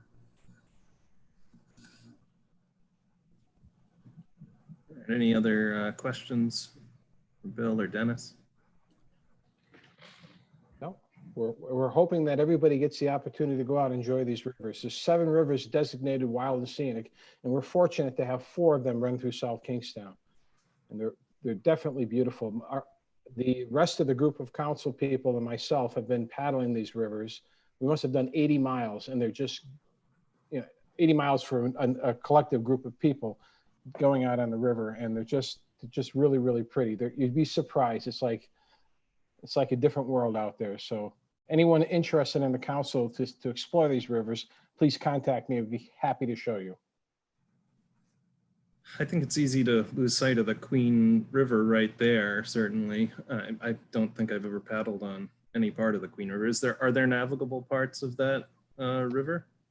Well, if you put in that area, you could make your way down to the Glen Rock Reservoir, where the Kenyon gristmill is. And then from that point, there's a waterfall, and that becomes the Uskapog, which is pretty wild and tough to navigate, but eventually joins the Pawcatuck River. And then to go north from the Dugway Bridge, you can paddle up through to Exeter. And I have done that with my wife last year or the year before. But again, it's wild. It's good for experienced paddlers in that stretch of the river. But there's lots of areas that everybody can go and enjoy. All right. Any other questions? I'd also be happy to work with the Public Service Department and the Highway Department when they generate the signs to give copies of this, and whatever else they need. They're a good bunch of Just- people. Just as a matter of finances, this is a de minimis cost. There's no major expense involved. This is something we can easily do in-house. So Joe Veely, I'll make a motion to receive communication 8D, place it on file and refer it to Public Works and ask that John work with Dennis and Bill to get this done. Thanks, Joe. This is Brian. I'll second that. Okay, we have a motion from Joe, a second from Brian. Any further discussion? We'll take the roll call. Council President Collins. Aye. Council Vice President DeCruz. Aye. Councilwoman Kelso. Aye. Councilman McEntee. Aye. Councilman Veely. Councilman Veely. Aye. Okay, it's unanimous. Thank you very much. Thank you very much. Thank Yes, well, look forward to getting out on those rivers and enjoying them there. Yes, you'll all be receiving an email invitation from me to go out on these rivers, including even John Schock and Rob Zanowski will take everybody out there. So watch your email. Even, Rob. What is that? You'll see. Thank you. you. Thank you. All right, that brings us to 8E, emails dated July 14th and July 20th, 2020 from Karen Humes concerning traffic safety issues, and a response from the Public Services Director, and an email dated July 19th, 2020 from Dan Stock concerning parked vehicles and trailers on Middlebridge Road. Is Karen present? Also, I mean, John, if you just want to sort of start us off by saying sort of what your response to the letters was. Yeah, so as the council's aware, we've done a number of things out in Middlebridge. You know, we had the regulatory requirement for stormwater BMPs to comply with the DEM TMDL for fecal coliform. Those improvements have been done. We've put fog stripes on the south side of Middlebridge Road, south of Torrey as a test. We're going to, at this point, be striping the south part of Middlebridge Road, south of Torrey. We'll be putting gutter fog stripes down in the north end of Middlebridge Road from Torrey to Radial Drive.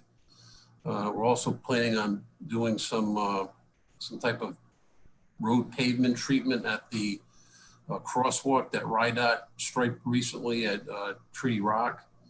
And then lastly, where the council authorized, I believe at the last meeting, radar feedback signs. We're going to try to get a couple of those ordered for the north of Torrey Road on Middlebridge Road. And again, we also be looking at the council expressed interest at the last meeting for those types of signs elsewhere in town. So I think that's a separate discussion for Middlebridge, but that's what we've got planned at this point for Middlebridge Road. And as far as the on-street parking, I don't want to speak for Chief Chow, but I believe the police department is looking at that to see if it's appropriate for on-street prohibition for parking on Middlebridge Road. We would likely, I assume, also have to do the intersecting side streets because if you're prohibited on Middlebridge Road, the boat trailer users are only going to then try to park on the side streets, which are really narrow. So maybe Chief Chow can speak to that issue. Before the chief jumps in there, I'd like to just summarize a discussion I've had with the chief and with the town engineer on this point. We understand that the parking of the trailers and parking of vehicles along Middlebridge is untidy, but it actually is probably helping reduce speeds because you're visually narrowing and creating an impediment that drivers are encountering. So while removing the trailer parking will tidy up the road, it will also reduce the number of things people might hit and may in fact increase speeds. So there's a couple of competing interests here. Certainly increasing the traffic for boaters is increasing the use of the road. which is something that is definitely interfering with the quiet enjoyment of property on the road.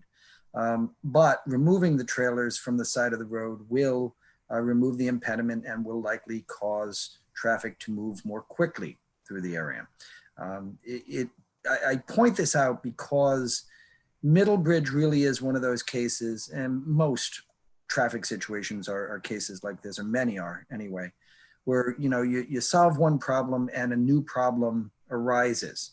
You do something that you think is going to be beneficial with regard to one of the variables that you're trying to address, and something else goes south on you. I'm sorry, Chief. I just wanted to make sure we had that somewhere on the record. No problem, Rob. That sounds definitely a fair assessment. If we do have trailers and vehicles that are parked on the side of the road, it could possibly reduce speeders driving down the roadway. We did have a bunch of vehicles parked there the past weekend. I've been monitoring the situation, having our officers take some photos down there so we can really take a look at what impact those trailers and vehicles have out into the roadway. Certainly, if our officers see trailers that are parked so far out on the roadway that it's inhibiting traffic and it's a danger, then obviously we're going to have those removed. We have not seen that yet. We have seen some, maybe a tire or two just onto the roadway and out on the pavement part of it.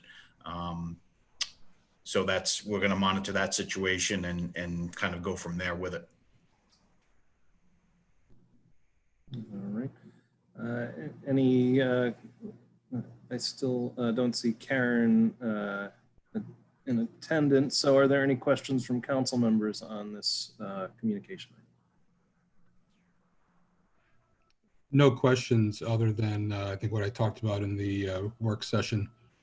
We could try reaching out to at least one of the GPS carriers like Waze to see if there's anything that they can do on their end to limit traffic on certain roads that are problematic.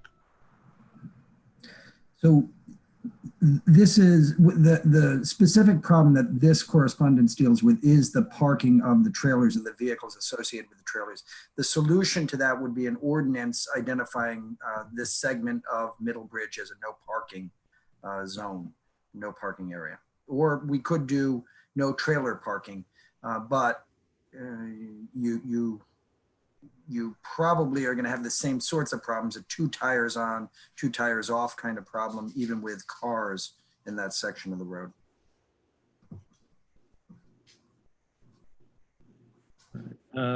So given what Rob just said, is there anybody on the council who's interested in pursuing an ordinance change in that direction?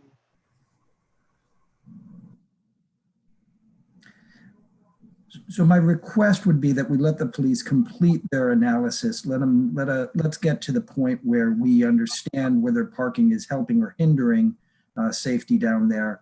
And we'll report back to the council once we have that assessment completed. Very good. I think that's a solid suggestion. Do I hear a motion to that effect? So Joe Veely, I'll make a motion to take Rob's recommendation and refer this further to the police to continue to study. And then they can determine what action to suggest. Thank you.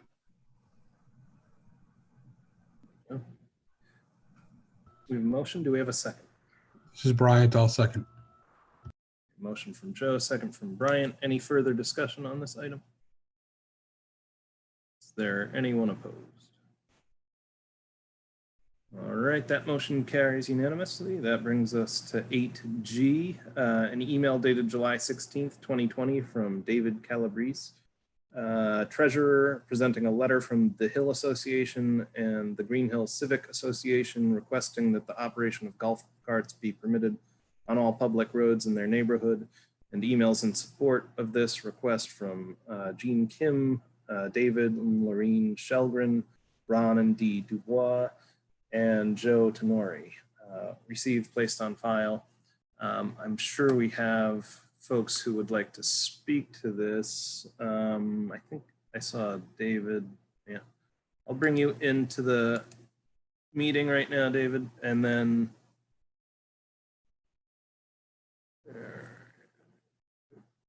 oh, I think we lost you. Is he? Oh, there he is. Okay, it looks like you're ready to speak. If you'd like us to see you, David, you can click on that video icon. There you are. And you are muted at the moment. You need to unmute yourself. There you go. And you may, before you get started, I don't know if you were here for the work session, you may have heard Rob speak to the fact that we can't legally make this change for Green Hill.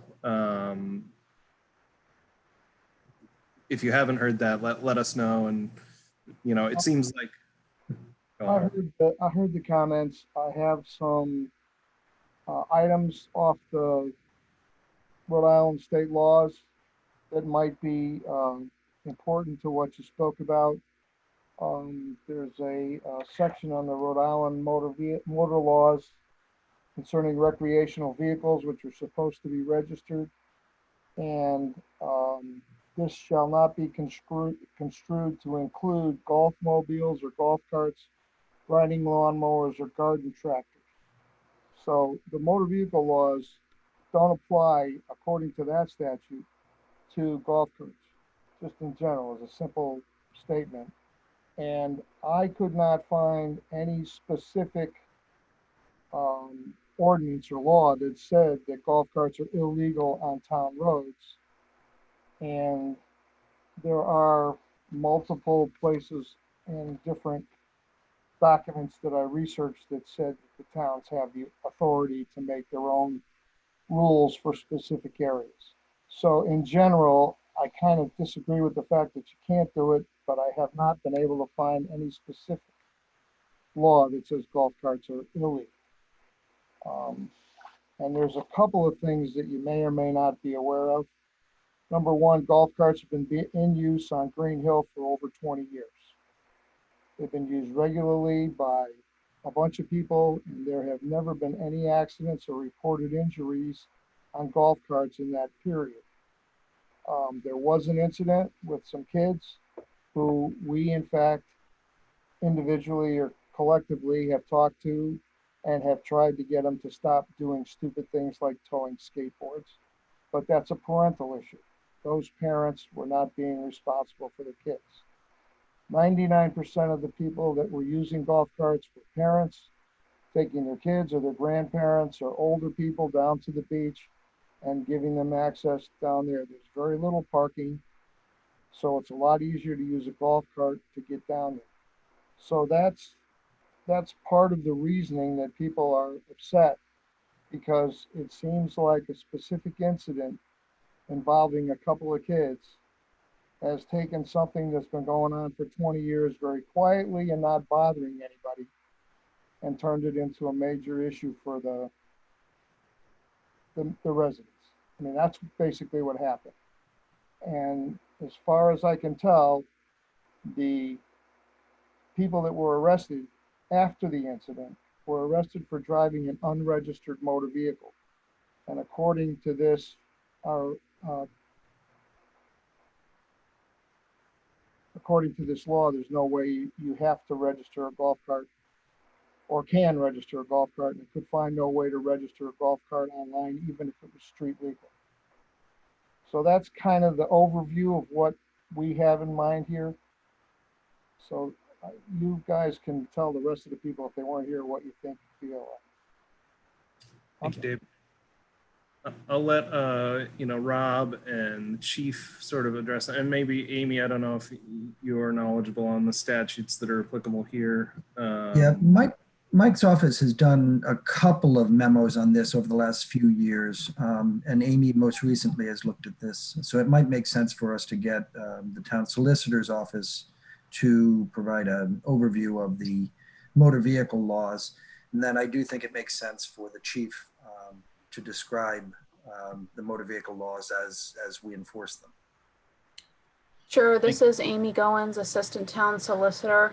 It is true that golf carts cannot be driven on non-private roadways in the state of Rhode Island, which is why there is a specific law allowing golf carts. The actual term in the law is low-speed vehicles, and that's specifically defined in Rhode Island General Laws 31-19.4-1. So again, the community on Prudence Island who wanted the ability to operate golf carts did have to seek specific enabling legislation. That was in 2005. So they have that special permission. There's similarly, the city of Newport is allowed to, in the city of Newport, it's permissible to operate commercial low-speed vehicles on public roadways. So that's our opinion.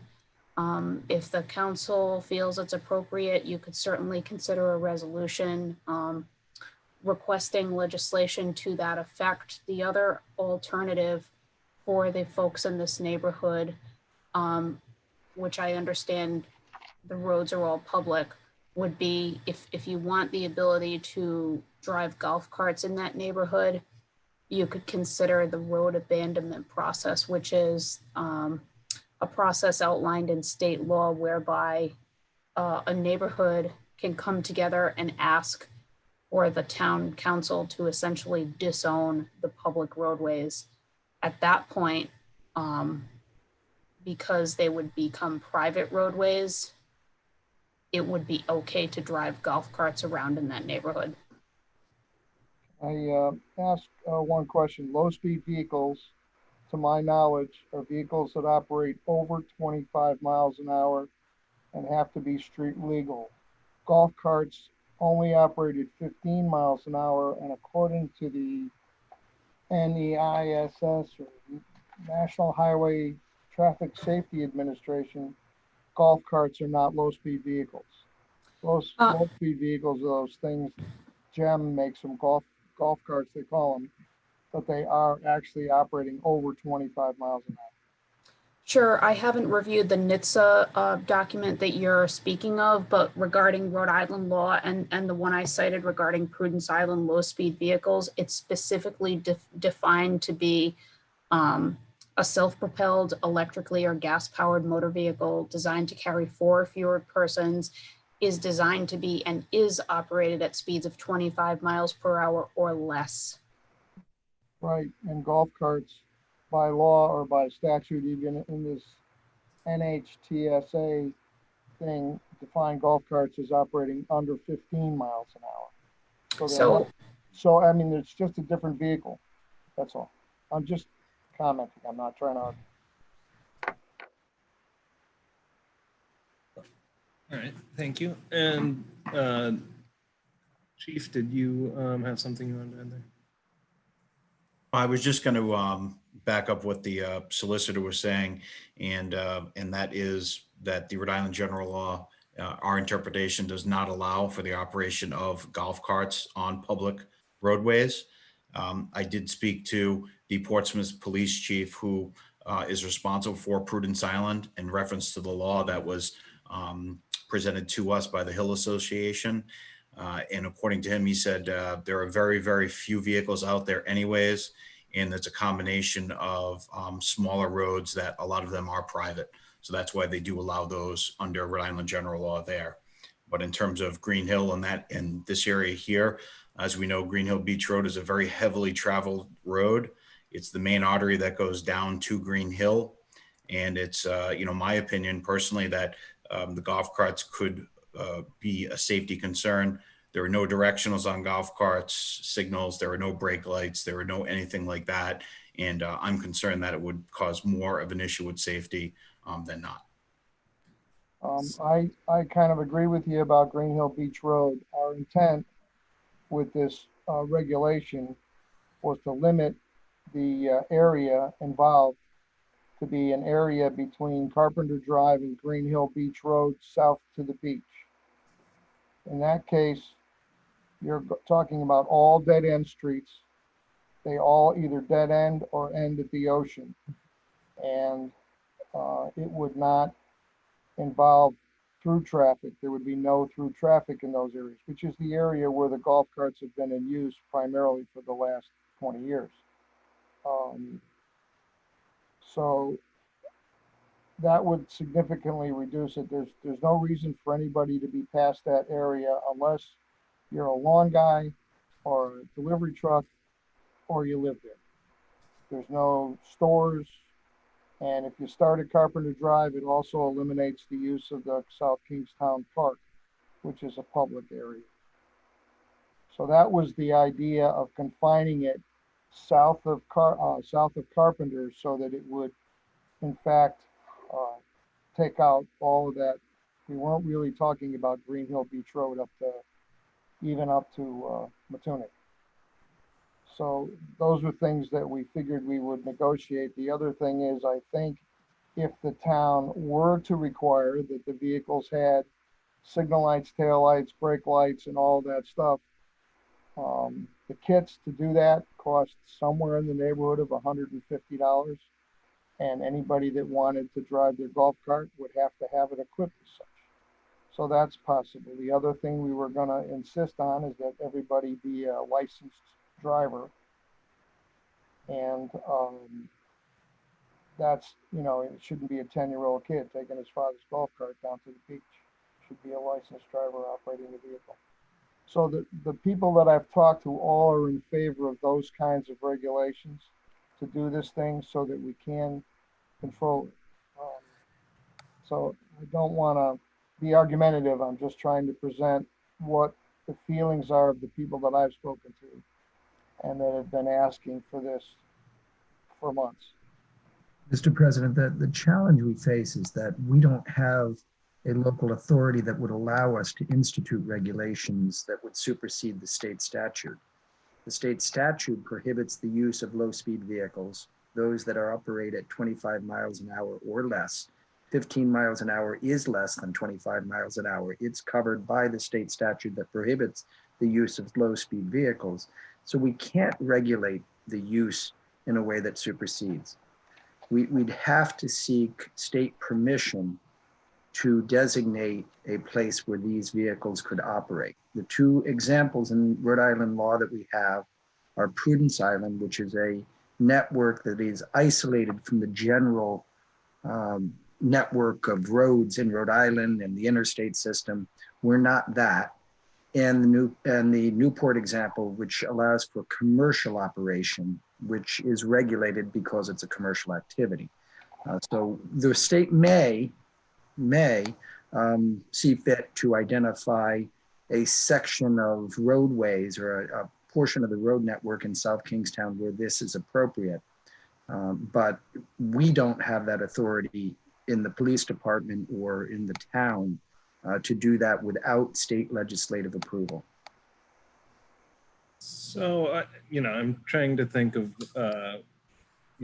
what we can tell the residents here about next steps that they might consider. I mean, they could talk to state legislators about what they think the appetite in the General Assembly would be for legislation to that effect. I had spoken to Representative Filippi, and he suggested that I start with the town council because he thought it might be able to be resolved at the town council level. So that's where I started, and that's why I'm here.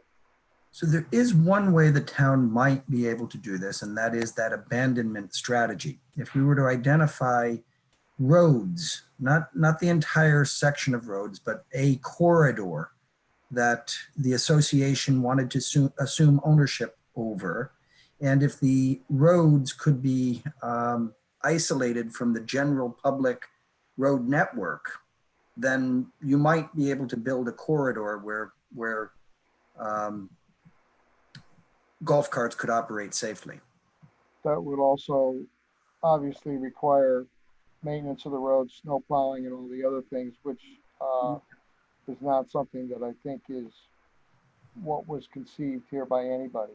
I'm sure everybody knew that we could always make them private roads and do that, but I don't think that was the thought process or the direction that the town, that the residents would want to go. That's just an opinion, but I believe that that wouldn't be practical. So we don't have the ability to negotiate regulations that supersede state law. We do have the ability to negotiate maintenance and the abandonment process. If we had a road segment or a number of roads that the association wanted to take over, we do, by tradition, do some road maintenance on private roads. There's a long history in New England, and that includes snow plowing some private roads. If that were, the discussion, we have ability to move there. We can negotiate something. We just don't have any ability to negotiate a regulation that supersedes a state statute. We simply don't have any place to. Under that same Rhode Island law that I was speaking to early, under section, 31-3.2-9, section C, it talks about, they're talking about snowmobiles, but it says nothing contained in this section shall be construed to supersede the powers of any department of the state, nor of any city, town, commission, or body having authority to regulate the use of lands, waters, or ways within their respective control or jurisdiction from adopting rules, regulations, and ordinances. That's so correct. The law allows it. It's just a question of where it gets interpreted. The law there says that it doesn't supersede the authority we have. The authority you're looking for isn't one that we have. We don't have the authority to regulate the use of public roads by non-registered vehicles. We don't have that authority. The state hasn't given it to us. So that section doesn't supersede our authority, but our authority doesn't include the ability to allow golf carts on public roads. Can I be sent somewhere along the line the statutes that the solicitor was referring to and the chief, so that we can review them? Because I did have an attorney look at this stuff and he could not find those specific rules that you're talking about. So, I'd like to at least see them so I can present it to some people, and that'll satisfy and maybe Sure, we'd be happy to set up a meeting with you and your attorney and walk through, where we think our authority lies. We're happy to do that.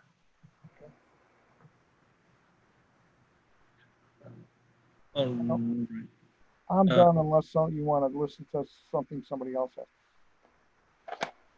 Yeah, I will at this point open the conversation up for anybody else who's on the call, wants to speak to this communication item. Just raise your hand to speak, and I'll call on first come, first serve. So that looks like Mal O'Connor again, perhaps. And you're in the meet. Okay, should be good to go. Hi, it's Bonnie O'Connor's husband again, Mal O'Connor. I appreciated your point, Rob, about the opportunity to negotiate within the constraints of your authority, the possibility of a private road receiving services like snow plowing. Is that something that could be included in the discussion with Dave and you and their lawyer? Potentially. Again, we have authority over it. I'm not coming to any conclusion about the financial feasibility. I'm not drawing any conclusions about, I'm just pointing out that we have the lawful authority to negotiate where we remove snow from. Yeah, that's very helpful because, I understand the constraints you're talking about in terms of your authority, and that there sounds like there's some opportunity within those constraints to possibly work something out that might work to everybody's benefit. I'm speaking as myself, but also as the president of the Green Hill Civic Association. And I just think this conversation is very helpful in that regard. So I wanted to let you know, thank you for that. That's all for me. All right. Is there anybody else who would like to speak on this item?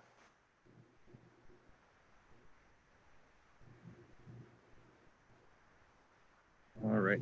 So, David, I think, you know, the options are limited, but we're, I think, happy to continue the conversation. I recognize that, you know, for decades, people have been driving their golf carts around Green Hill. I expect that many people will continue to do that. And, you know, I don't know that it's the top priority for the police force to be policing this issue in town. So many people will probably continue to get away with it. So that's the meantime. And hopefully the discussions will come to some type of productive conclusion.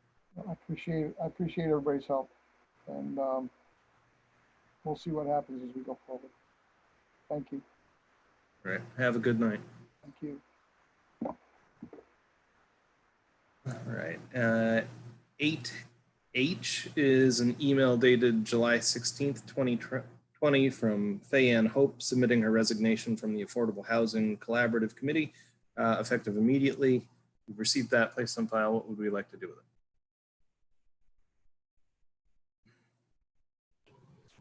Deb Kelso, I'll make a motion that we accept her resignation. Thank her for her service. Joe Veely, second. Motion from Deb, second from Joe. Any further discussion? Anyone opposed? Very good. That motion carries unanimously. And that brings us to 8J, an email dated July 22nd, 2020 from Council Vice President DeCruz requesting an independent legal review of the charge of the school building committee. We received that. Bryant, I imagine you want to speak to this. Sure.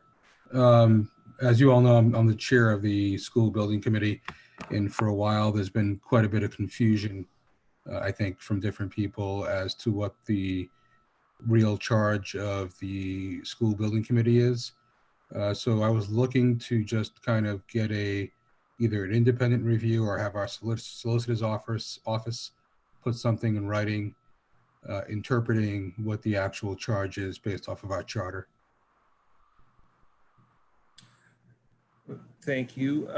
So did you get that opinion back, or do we? No, I haven't requested it as of yet. Oh. It was something to bring up to the council. You know, the council does appoint folks or have some control over the school building committee. So I wanted to bring it up at our meeting to discuss if the council was willing to go down that road or not. Okay. So Rob, why don't you tell us first of all what you understand the authority of the building committee to be? Amy, Mike, and I have had a chance to talk about Vice President DeCruz's request. It's, you know, this is in some ways a pretty straightforward thing to answer, and in some ways everything is subject to interpretation. The town charter, in the section that establishes the powers and authorities of the school committee, has a subsection that says whenever a new school building or new school building addition has to be built, there shall be established a school building committee.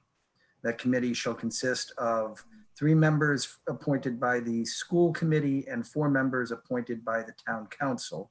And that committee shall have responsibility for the planning and supervision of all school building construction. That's the broad charge.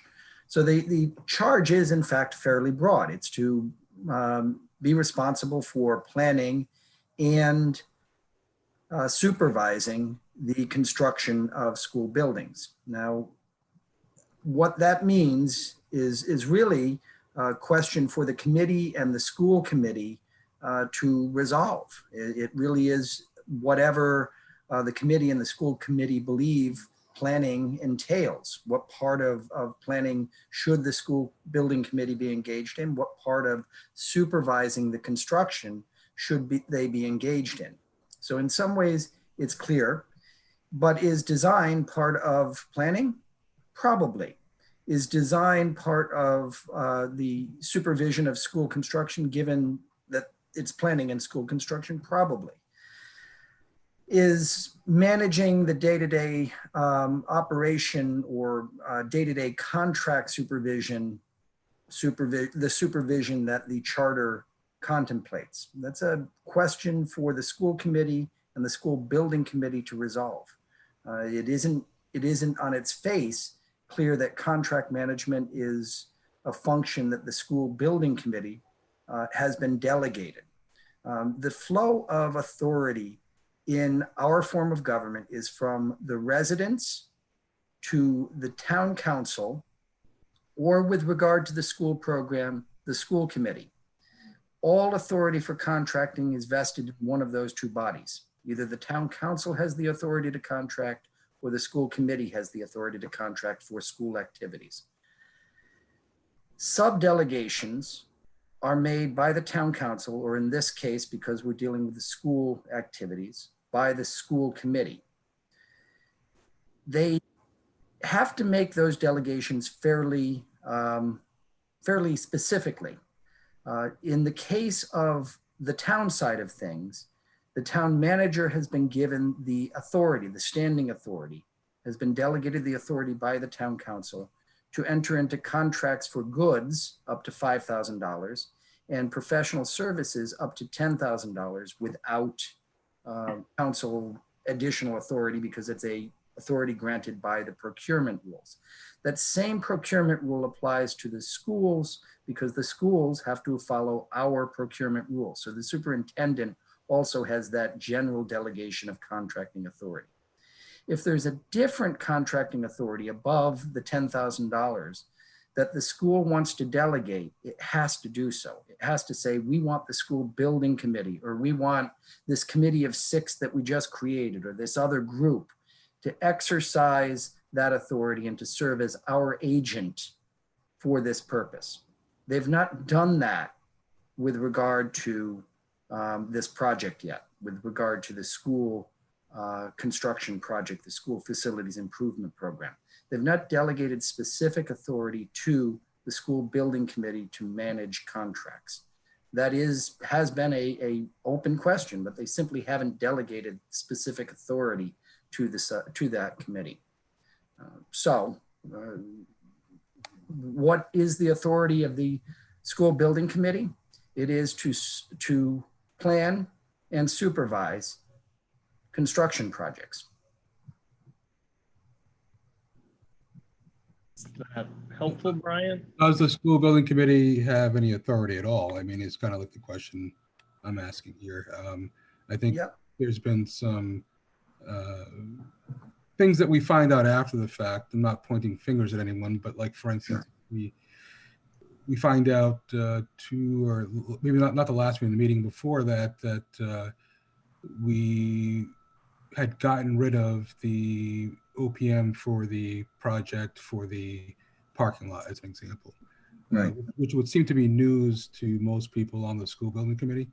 Right. So things like that concern me.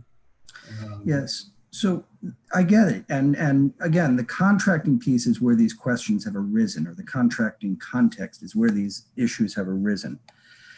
Again, though, the authority flows from the residents to the school committee, and from the school committee to whoever they designate as their agent for contracting.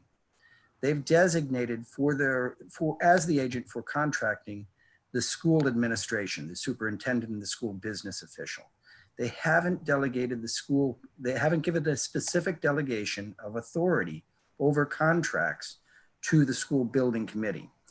Their agents, the school committee's agents for contracting, are not the school building committee's agents. They don't report to the school building committee, they report to the school committee.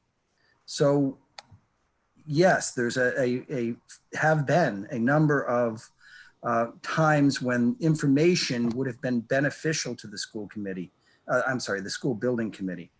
But the school building committee doesn't have the ability to compel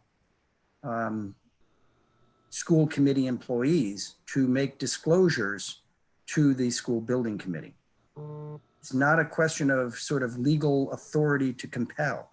The authority, the responsibility of the agent to the principal is the administration to the school committee.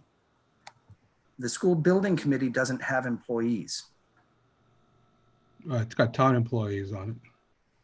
But it doesn't have employees of the school building committee. Right. The authority of the school, of the town employees on the school building committee is from the town council through the manager to those town employees and then back up. The town employees don't owe a duty of loyalty or a duty of obedience to the school building committee. They are agents of the town, and their authority flows from the council through the manager, through the ranks down. The school building committee doesn't sort of fall into that chain of command with regard to the town employees or with regard to the school employees. So do you see that as a conflict with town employees on the committee then, that maybe can't freely express their views?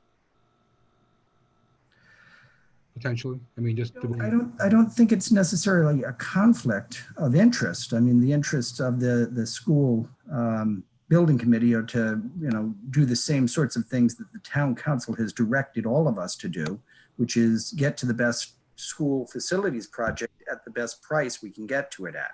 So there's no in fact conflict of interest there. Is there potentially conflicts of interest? Always potentially conflicts of interest when you're dealing with agents and principals, always potentially.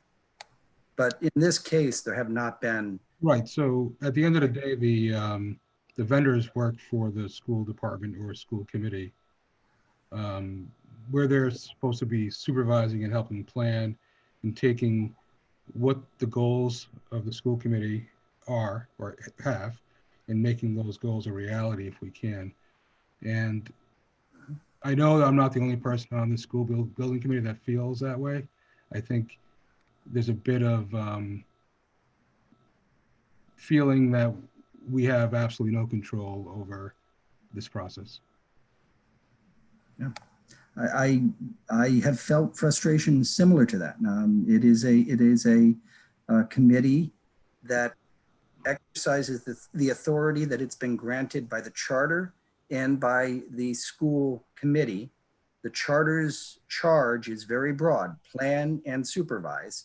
The school committee's specific delegation of authorities have been very few and far between. The school committee has said, please investigate Curtis Corner, but that's really the only specific charge, the only allocation or delegation of authority made by the school committee to the school building committee.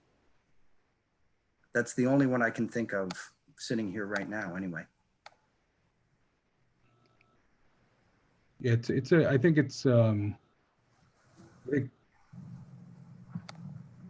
we all want what's best for the entire community and to do what we can to make sure that we're going to build the best possible schools for our children. But I do feel sometimes, and again, it's not just, this isn't a recent thing. This goes back even to past school committees with the building committee. It's about the synergy between the two, I think. Sometimes, you know, we would find, like even in the past when I was just a regular member, you know, we were finding things out after the fact, as an example. And I think that's the frustrating part. And we do have, you know, we have a community member. We have 13 members total on this school building committee. And I just want it to work as best as possible. We're at a point now where it's crunch time and we have a certain number of weeks left, maybe about 6 weeks. And we're pressed for time, and we're meeting again tomorrow night as well. So the reason why I brought that up is I just wanted there to be a clearer direction for the school building committee as to what our true authority is, if any. Right.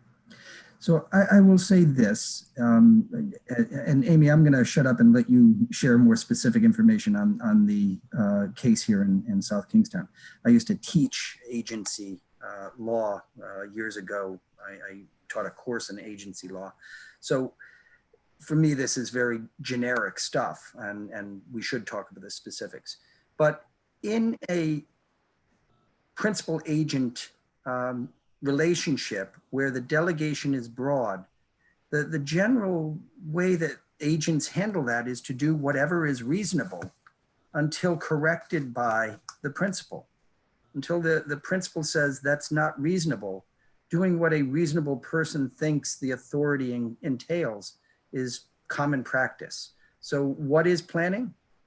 It entails a broad range of things. That is, so long as you can define those and say, we think these are reasonably what we're authorized to do, then you're authorized to do them until the principal says otherwise.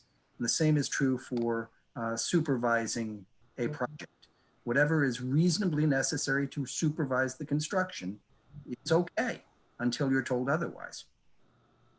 Rob, so for instance, in terms of the parking lot at Peacedale, I know that when I found out afterwards, it was a way to try to save some money. But I think as a school building committee, I don't think if we had voted on something like that, we would have agreed to get rid of the OPM on a project that's really time sensitive and needs to get done before the school year starts. And again, I'm not saying it's not going to be get done, but you know, we anticipated or believed that the OPM was going to follow that through. Yeah. So in that case, it's a little bit, you could have asserted, we think that this is our wheelhouse. We think that we have the right to, it gets really problematic because the delegation of the contracting authority is from the school committee to their administration. They've never made a specific delegation of contracting authority to the school building committee. So it really, that one's tough. I mean, Mary Ann and Linda don't work for the school building committee, and they don't have to report to the school building committee. We can't compel them to. It's a matter of institutional cooperation, not a matter of authority and law. So the question again is, so what is the purpose of the school building committee? And I think the answer is to plan and to supervise the construction and whatever that reasonably means. Right. And again, I'm not the only one, in my opinion, I'm not the only one that's a little bit frustrated. But you've had your frustration as well. And I think that depending on any given meeting or situation, you know, we all have our issues, even with our town council meetings sometimes, right? I can tell you that Mary Ann and Linda have been frustrated by it as well. Yeah. When communication isn't good, people get frustrated. I get it. But the law here, you know, they're operating under the authority that they've been granted, and they're not, they didn't see, they haven't been asked. We've changed our reporting in that school building committee. Our agenda now requires that there be a report. And the reason that we've seen this the last two meetings come to a head is because that information is flowing again. And it's the period, the gap when those reports weren't being made to the committee it's the information that came up during the period when those reports were not regularly being made that you're finding out about now, which is fueling the frustrations. It's, you know, this is sort of the legacy of several months when that information wasn't flowing, but it's flowing again. And hopefully, you know, reasonable people with the information can get to an effective administration of the program, knowing that we've all got our different authorities, our different, you know, powers, if you will, under the charter and under the procurement ordinance and under the responsibilities assigned to the school administration by RIDE regulations as well. I mean, there's several sources of authority here. Amy, I feel very generic here, and I want to let you be more specific. This is Amy Goins, Assistant Town Solicitor. Rob laid it out pretty well to the extent it's laid out in the charter. And as Rob mentioned, the school building committee is a sub-entity of the school committee. So it's defined under section 4820 of 4820K 4820 being powers and duties of school committee. And there's really only the one sentence in the charter that indicates what the school building committee shall be responsible for. Again, planning and supervision. I would distinguish that from implementation. Again, as Rob said, under state law and under our charter, the school committee is the entity that's responsible for the care, control, the entire care, control, and management of the public school system in the town. I will say our charter provision, although it isn't entirely specific, it is more specific than other charter provisions I've seen. There's at least one other municipal charter in Rhode Island that says nothing about what the school building committee shall do. It just says it shall be appointed when a school building is proposed to be constructed or added onto.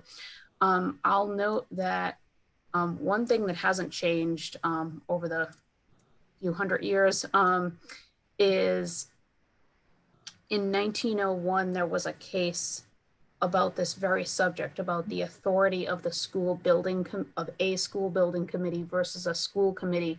And in that case, the school building committee contracted with an individual or a construction firm to locate a schoolhouse at a certain end of the common in town, and that happened to be Bristol. And then when the school committee got word of it, they canceled the contract and said, no, you've got to build the schoolhouse someplace else. So the school got built where the school committee wanted it, and the contractor later sued the town for lost income due to the delay. And the Rhode Island Supreme Court recognized that the school building committee did not possess the authority to enter into that contract.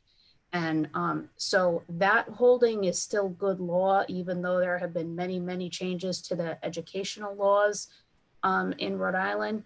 But the basic premise is that the school building committee is a creature of limited and defined authority, which is delegated to it by the school committee.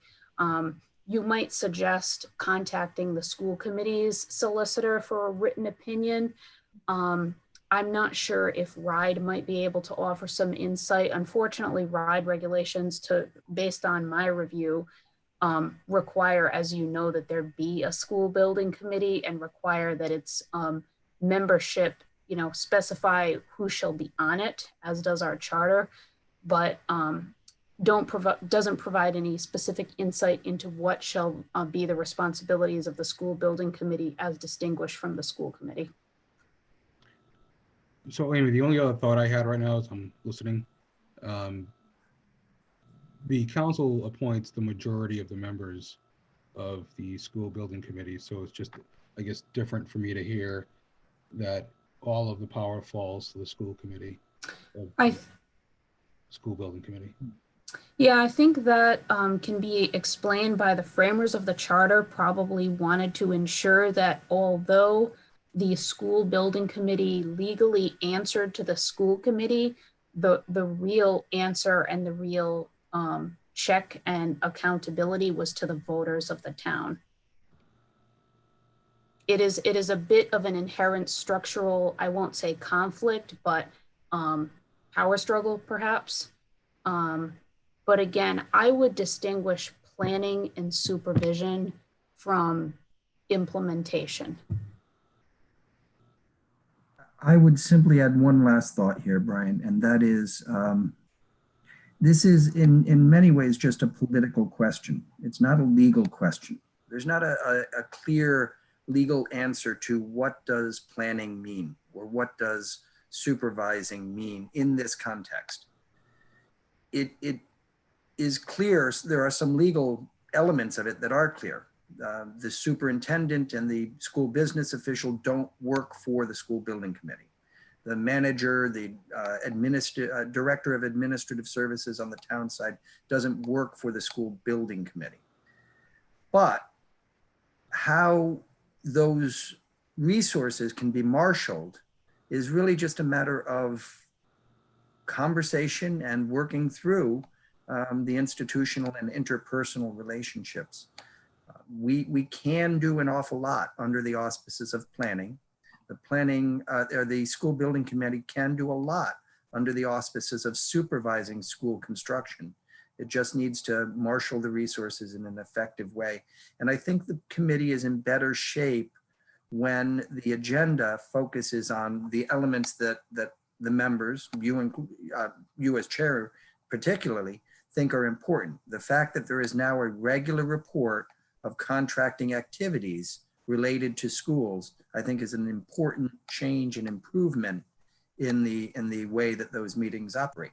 It was there before, it's there again. I think it should be there. And I think that the likelihood for miscommunication or failed communication opportunities is reduced when there is a regular report required on the agenda. I think that having the report's a good thing. And speaking of contracting, the other thought I had, and it's kind of on the same subject, is we're going to be going into a large scale project. I think we need more help in terms of contracting and bidding, et cetera, on the town side. And I think we talked about that before. I agree with you. I think that there is a need for a redesign to some extent of the contracting mechanisms in town on the school side, and I'd say on the municipal side. Thank you. All right, let's not go too far down that line of thinking at this point.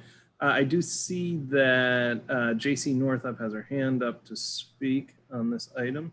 Of course, member of the school building committee. So JC, I'm trying to bring you in. It looks like you're in the meeting now. You are unmuted if you want to be seen. There you are. Hi. Thank you for, oh, what happened? Your camera went off. Wait a minute, hold on. You cannot start your video because the host has stopped it. I'll see if I can. Somebody on your end doesn't want me to be seen. Now she wants me to. There we go. Okay. I've been watching the meeting and the sustainability stuff was exciting. But the thing I wanted to say was you guys spoke of not having a direct charge from the school committee, and that's just simply not true. As recent as May, we voted to move forward with the high school at Curtis Corner. We voted on it on January 28th at our meeting, and then we reiterated it at May 12th, and it's in minutes pertaining to the school building committee where it was received and acknowledged, and it's in school committee minutes. So the school building committee has been well charged with what to do from the school committee. Oh, sorry, scanner. I feel like the school building committee is not being given maybe enough credit for the work that they're doing. Don't downplay the importance of this committee because it was put together for the reason of doing all the hard work. They've done all the hard work. You are making decisions. We are making decisions, and we are learning new things and looking at plans. And if without this committee, none of this would be happening. So the work of this committee is very, very, very important. I wanted to say quickly in regards to town employees, I have found that town employees have voiced their thoughts and opinions without any hesitation, and I hope that that continues. I know I would be horrified if I heard that somebody was stifled in any way by a higher up in the chain of command. That's just wrong, and we've brought these people in these particular positions hold a place on this committee because of their expertise and because of the knowledge they have of the town. So, you know, let your voices be heard if you're a town employee. It's just, if not, tell me, I'll go public with that information. And just one more thing, I just wanted to speak to the OPM of the Peacedale project. I noticed well before it was addressed at a meeting and called Rob, and I called Mary Ann when I was pointed in her direction, and I was told the same thing. They felt that it had become a project of size that they could handle, and there was an opportunity to save a little bit of money on that project, and that's why that was done.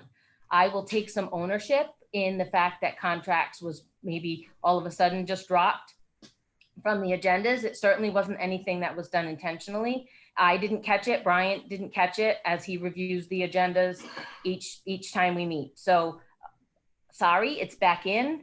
I think we only maybe didn't talk about that one. I don't know that anything else has changed. And again, we'll put that, it will be on every agenda. And if we just skip over it and don't have anything to discuss, that's fine, but it's there as a marker so that we know what's going on. And again, thank you. Thank you, JC. I just want to clarify one thing. One thing that I was talking about, though, is that I understand what the charge is from the school committee, not an issue. I'm totally agreement with that. I'm just talking about when we look at on the town side, on the town charter side, it's very vague. So that's why I was looking for some direction on that. And, you know, we had a couple of instances recently where we felt communication was lacking, and you're right, neither of us noticed that it had been dropped from the agenda. And then a couple of things happened in the meantime. COVID happened, and we didn't meet for a little while, et cetera. So there's a lot of things going on, and I don't think people realize how many moving parts there are. And there's plenty of people that are on this everyone on the committee that is valuable and participates. I just want to make sure that everyone can participate. And I always make sure to ask people if there are any other questions that they have. I don't care if it's a negative comment or a positive comment. I think all discussion can lead to a better outcome. Thank you. Great. Thank you, JC and Brian. And Deb, also another member of the committee, for all your work there. Well, what do we want to do with item J? Do you think that there's a motion you want to make, Brian? Or place it on file? What do you want to do? I think the motion I would make is just to have something, a better interpretation in writing from the solicitor's office to the school building committee as to their opinion of what the charge is for the school building committee based off on the town charter. So I'll make that motion.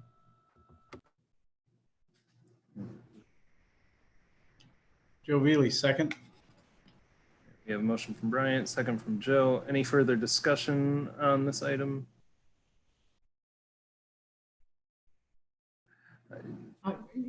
Mr. President, if I may, I think the clarification we're really looking for is what the solicitor has said to us tonight, is what the charge in the town charter doesn't include, right? So I think that's helpful. As a member of that committee, I think we have certain expectations about what we're influencing or what we're affecting. And when we don't see that come to fruition, there's a great deal of frustration, right? So I think it's very helpful to have not only what that charter says, but what that implies, or the solicitor's opinion of what the implications of that are. I think that brought to the committee would be most helpful. All right, thank you, Deb, for that clarification. Amy, you may be the one writing this opinion. Do you feel confident that you have direction to proceed? Yep, absolutely.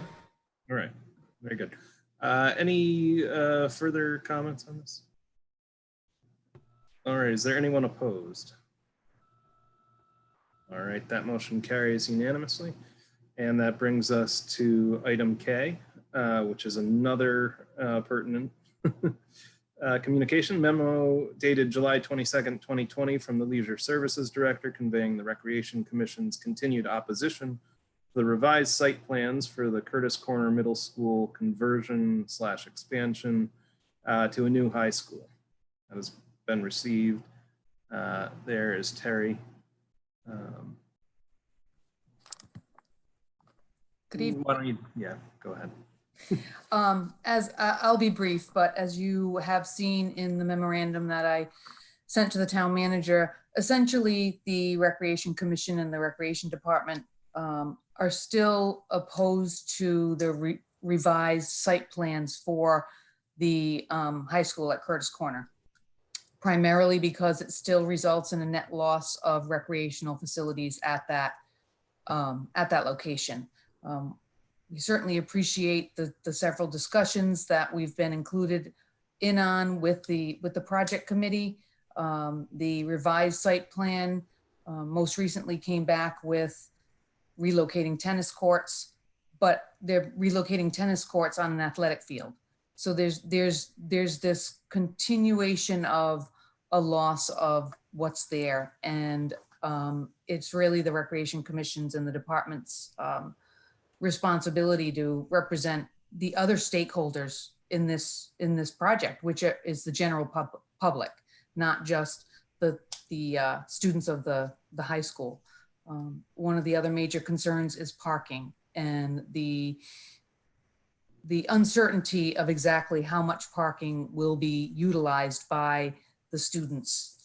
We know that right now students utilize parking on Kingstown Road for the high school on Columbia Street.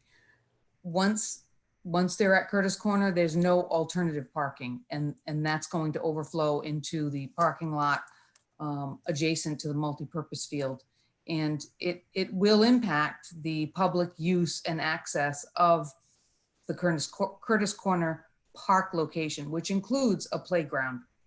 It includes nature trails. It affords opportunities for the public to utilize it during the daytime hours. So I think there's a whole piece of this that needs to be considered, and it's the general daily to and from of that location and the shift that will take place once there are many more vehicles on the property due to the age of the students, and knowing that juniors and seniors, many of them with their own vehicles, will be driving to and from school every day. So there will be definitely a shift. And so the Recreation Commission and I in the department really feel strongly that we can't just look at the construction piece of the building, that the site amenities really need to have a closer look. And I know that the window is closing on this opportunity, but I think there needs to be some due diligence to really look at the site and understand, for instance, the parking lot was relocated, but now it's over the irrigation pump system, which irrigates up the athletic fields. And if that is placed there, we need a water line to be pulled into the property, that type of thing. So I think those are the things that I don't know. I know that, like I said, the time is limited, but we're really looking at trying to maintain what's there and being able to have a balanced facility that still allows for the public to use it during the daytime, despite now, if it were to be a high school, the level of activity that will take place, not only with traffic, but also the general activity of extracurricular programming, athletics, which happens now. But I think the expectation is going to be that everything with the high school will be able to now be on one campus, and that's we just don't have the capacity for that at that location.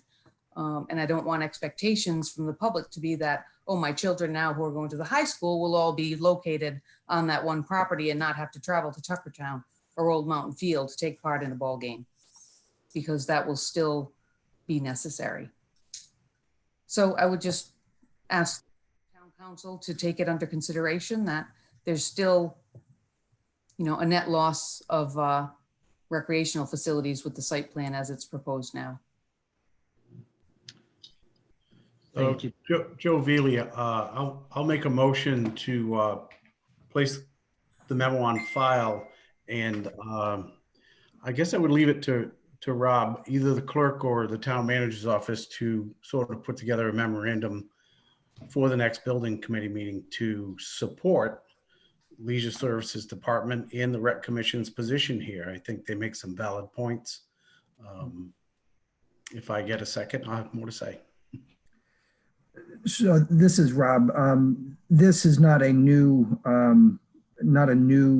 set of information for the school building committee. The interests of the Recreation Commission and the public have been represented at every one of the recent school building committee meetings by both members of the school building committee and by members of the Recreation Commission. I don't think in fact, I've seen drawings, new site plans that were developed late last week in response to the Recreation Commission's meeting last Monday with new proposals with regard to the placement of the tennis courts. They understand and are responding to the concerns expressed by the Recreation Commission. What we're seeing here is sort of cross communication or cross delivery of expressions of concern. The thing that the Recreation Commission is critiquing in specific has already been changed. The general concerns that the Recreation Commission has expressed are still live and need to be addressed.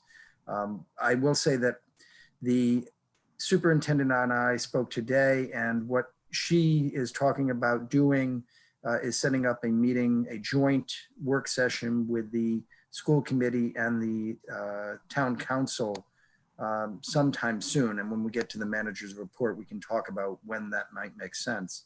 But all of these issues are very much live and very much on the table. I appreciate that. Joe Veely again. I guess I appreciate that things seem to be moving in the right direction. I'm specifically looking to address this memorandum from Terry and from the Rec Commission. And what I think might be different is that a formal sort of backing up of the department and the Rec Commission by the council. That's my motion.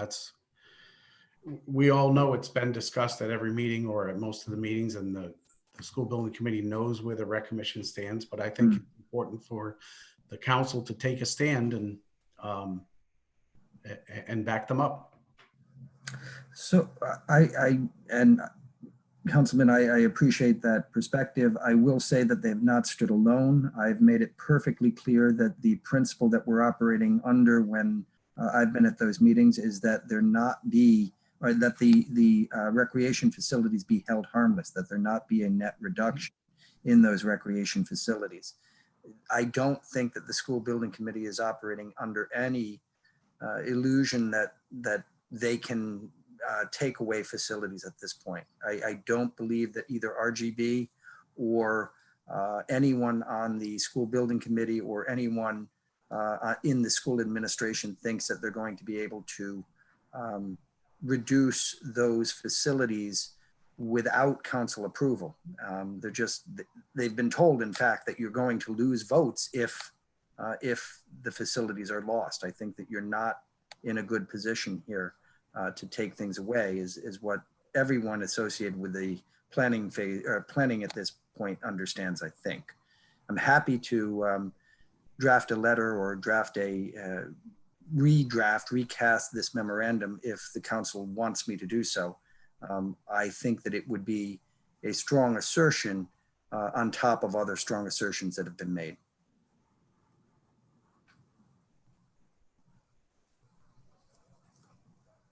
Okay. So it sounds as though there's going to be a joint session fairly soon where we're going to have the opportunity to voice these opinions, face to face.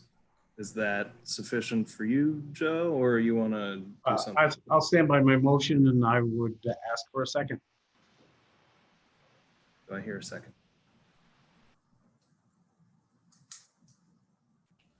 So it's Deb Kell, so I'm going to second it just for the purpose of discussion. So I do sit on that school building committee, and the Recreation Commission's concerns are being really taken into consideration.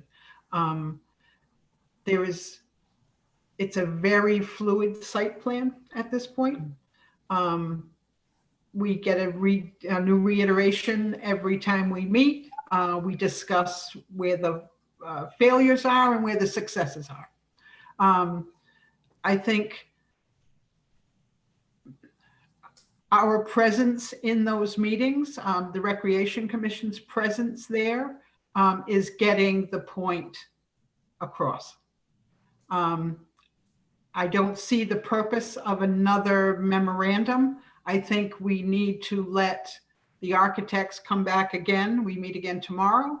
And we can address those concerns again, as we do every meeting, on where the revisions are.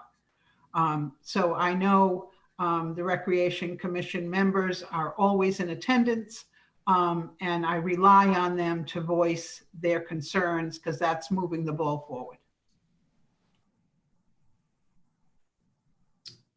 Right, thank you, Deb. Further, so we have a motion and a second. I have a comment. I agree with Deb. You know, the Parks and Recreation piece has been an integral piece to our meetings, and to actually speaking with RGB, who's doing the site plan. There have been some changes made. You know, when I put my town council hat on, I'm definitely wanting to make sure that there's no harm done to our Parks and Rec program. And one of the things that you have to look at as well is, depending on how the new high school is set up in terms of fields, et cetera, it's going to be determined in terms of public use. Our goal is to try to make sure that we're not limiting public use, but we also have to make sure that we're keeping our students safe at the same time.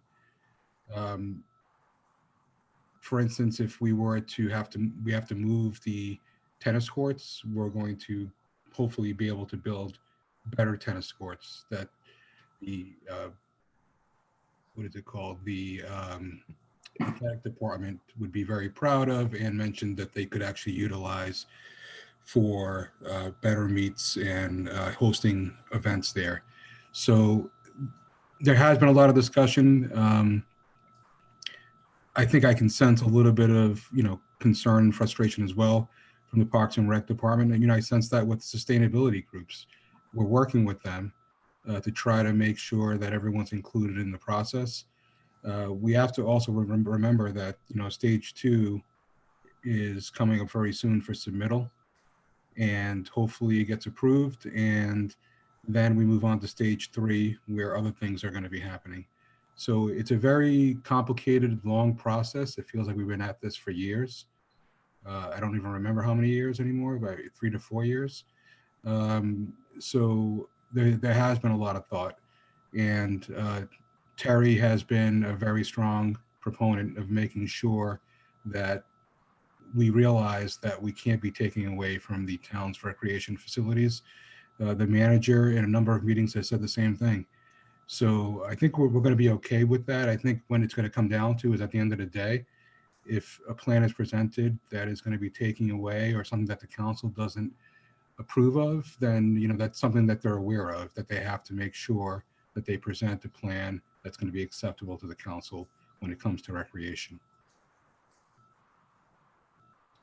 Thank you, Brian. Further discussion on this motion? Joe Veely again. I just don't see the harm in a memo going over that supports. Just my 2 cents. Rob, has there been a memo before? I don't recall. You're muted. There has not been a memo from council, and that would be new. I mean, there just hasn't been a memo from council on this. Was there a memo from you before? I can't. No, I don't think I've written a memo on this either. The Recreation Commission has sent correspondence. I don't know that it was in the form of a memo. It may have been a letter. I think it was a memo in May, late April or May. It was in the town council packet. I remember that. So Terry, what action would you like to see this council take tonight, if any, or is this more informational for us? Well, I think one of the unknowns is, and this is what's kind of driving the discussion, is that it's just discussion, and based on whatever this project is going to cost, there is this feeling that everything that's in it will never make it into the plan, and what will get cut first. And we've had those discussions as well. Rob has made it clear at one of our meetings that if there were value engineering that had to be taken up, that it would not be acceptable for it to be at the expense of a rec facility. There seems to be no assurances that are solid in terms of, and I know there's no guarantees, but in terms of saying, yes, we are going to continue, we are going to make the, the recreation facility whole, not eliminate any amenities, or replace if there is the need to, which is kind of the last case scenario, to replace it or rebuild it elsewhere. And there's been this discussion, which is good. The dialogue is good. And the project team has been, they've listened and have obviously made iterations, but we're still stuck in this area of nothing's, it's still at a loss. So I don't think it can hurt. It could only help us. And I would be remiss if I didn't say, yes, I would like to see Councilman Veely's proposed resolution passed. Mr. President, then the question becomes, is it a sort of hard policy position that the council would like to articulate, or a policy direction that the council would like to express? The difference between we will not support sending an application to the state if any facility is in jeopardy of being lost is a very strong assertion. We strongly encourage the school committee and the school building committee to ensure that all facilities are held harmless or are retained, is a softer assertion of policy. And the softer assertion of policy isn't going to get to the certainty that I think the Recreation Commission is looking for. So the council has to be making a decision about the character of an application that it has not yet seen, and to make an assertion that as a matter of principle, we will not advance an application if it has certain characteristics. That's a pretty hard line to be taking. I appreciate it. It's a strong line to draw in the sand. And Joe, is that what you're trying to get at with this motion? My motion was to back up the Rec Commission and the Leisure Services Department. So they haven't drawn that line in the sand either. What they've indicated in their memorandum, is that it's their wish that we don't lose any facilities. Listen, this town has worked a long time, a lot of decades, to build some premier recreational facilities that are the envy of communities all over the Northeast. So and I think all the Rec Commission is saying is, look, just leave us whole. I don't think they've drawn the line in the sand either. Certainly that they strongly want that they don't lose anything. But I mean, I'm not going to make the words for you. I'm not going to make the document for you. I think it's in sort of the memorandum and the communication that we've seen previously, even from the Rec Commission. So, Mr. President, I would ask for guidance. If the council is going to ask for a policy assertion here, I would look for some guidance on whether it's we wish that you don't do this or we insist that you don't do this. I think they're both implied by the Recreation Commission's communications with the School Building Committee. They have expressed both a wish and an insistence that the facilities not be reduced. And if drafting anything on behalf of the council, I would need to know which of those is the policy position. Abel, I got a few questions, actually for Terry. Terry, do you believe that the Rec Commission thoughts in regards to the project is being neglected, which has led us to this point where they're seeking council intervention to kind of help get their point across? Is that where we're at? No, I would not say that the Recreation Commission has been neglected. I think once there was a communication, there was a sense of urgency in March that's when we really got a sense of what what the project was looking like, and that there were pieces of the property that were assumed to be able to be used for things like parking, is when the discussions started. There was dialogue in May, and again in June. We've done a walkthrough. The project team has been, they've been open, but there still seems to be this this sense that they're trying. I think in a lot of ways it's like a square peg in a round hole, with trying to find the right configuration on that property, especially for the extensive parking that's required. So no, I don't think we're being heard, but the last iteration was such that there was still a net loss of space. And really the commission wants to support a high school property that is beneficial for the students and for the public, and that really creates a campus-like setting. They want the improvements not only to the school building, but to the campus, so that it's better for the students, it's better for the public, which means enhancement, or at least at a minimum, continuing to keep what we have with athletic facilities and park property. Because it is, when it comes right down to it, is still a park. It's a public park. We have playgrounds, we have trails, we have other amenities. And so there's a balance to be struck and to be maintained. So to answer your question, that was kind of a long answer, but no, I don't believe we've been neglected, particularly within the past few months.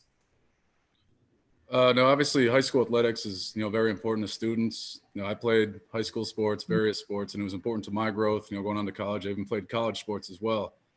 So if we can move forward to the plan that has no net loss in athletic facilities, that is a plus. If we can get there, I'm not quite sure, but we all know the facility plans are very fluid. And it appears Councilman Kelso has assured us that, they will be reviewing more details at the next meeting in the coming days, I believe, and hopefully, those details include or address some of the concerns the Rec Commission has.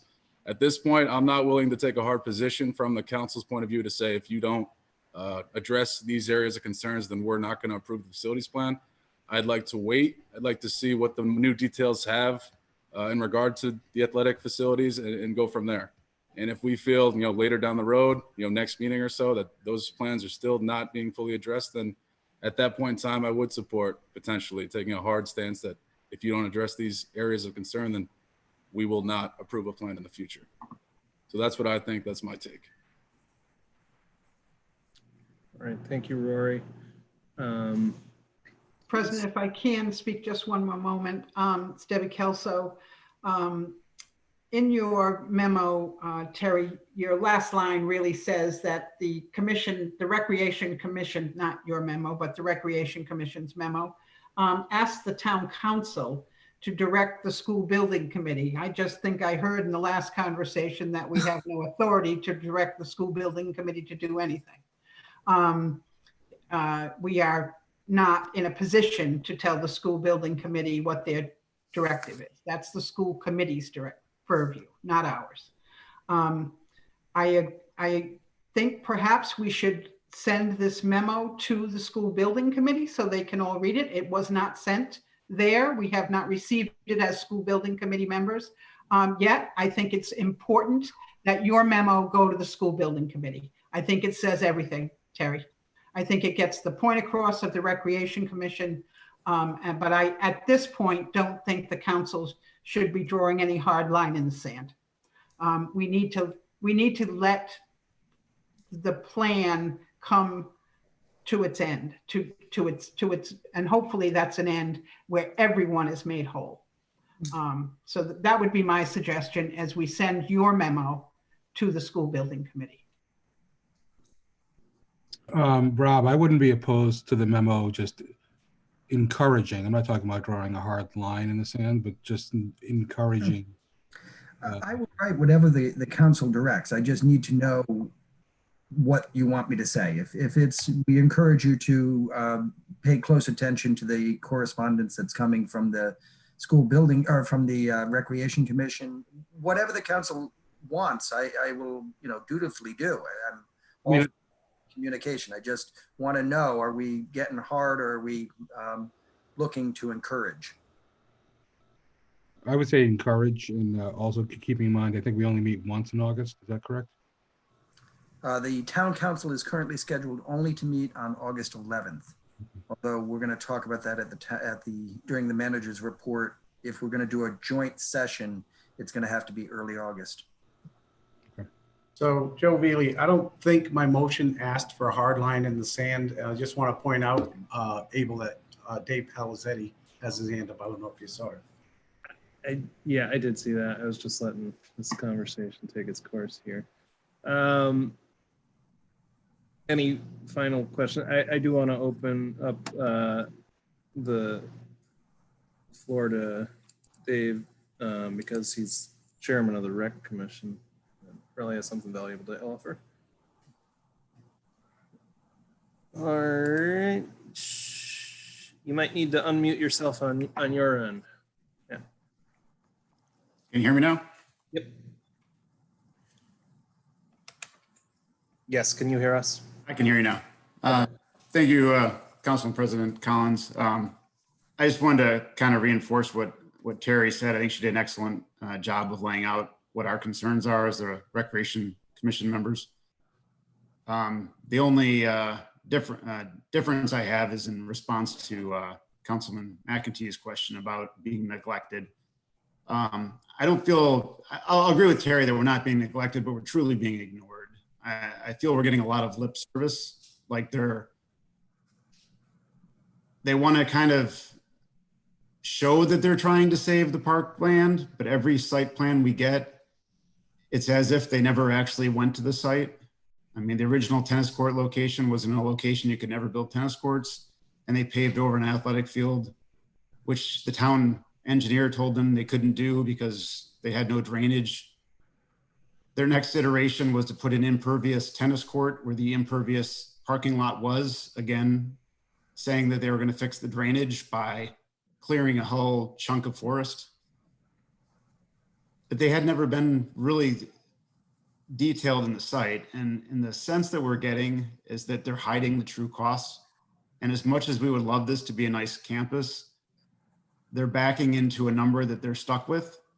And I think the real concern is what you're hearing from Terry, you're hearing from Rob, is that when we get to the rubber meets the road and stage 2 is approved and the real cost maybe isn't 80 million, maybe it's 100 million. And I think it's about 110 million is what I think the cost will be. At that point, the ship has sailed. You might be too far down the road to pull it back. So I think until you really understand the full layout of the site and the building and how they work together, you really can't approve the stage 2. That's my personal opinion. As my member, as a chairman of the Recreation, I would not want to see I wouldn't want us to see us to move forward on phase 2 until we have a workable site plan. And I have a sense that in about 3 weeks, they're going to drop a partially, somewhat kind of good site plan that's unworkable the day before you have to vote for it. That's just my opinion. But every time we've tried to work with RGB, they've kind of ignored us. And then they show us the site plan the day of the meeting. They don't give it to you a day before. They don't give it to you a week before. They gave it to us about an hour before. Like I said, everything's at the last minute. So yeah, maybe not neglected, but we're definitely not feeling that we're being listened to as much as, as the quote unquote experts of that land and the Rex Eberly, the town engineers, Terry, Kathy Larlam, the experts on that site weren't brought in until we begged and pleaded to get brought into the meetings. And now that we're in the meetings, they listen to us, but nothing really changes. That's kind of how we feel.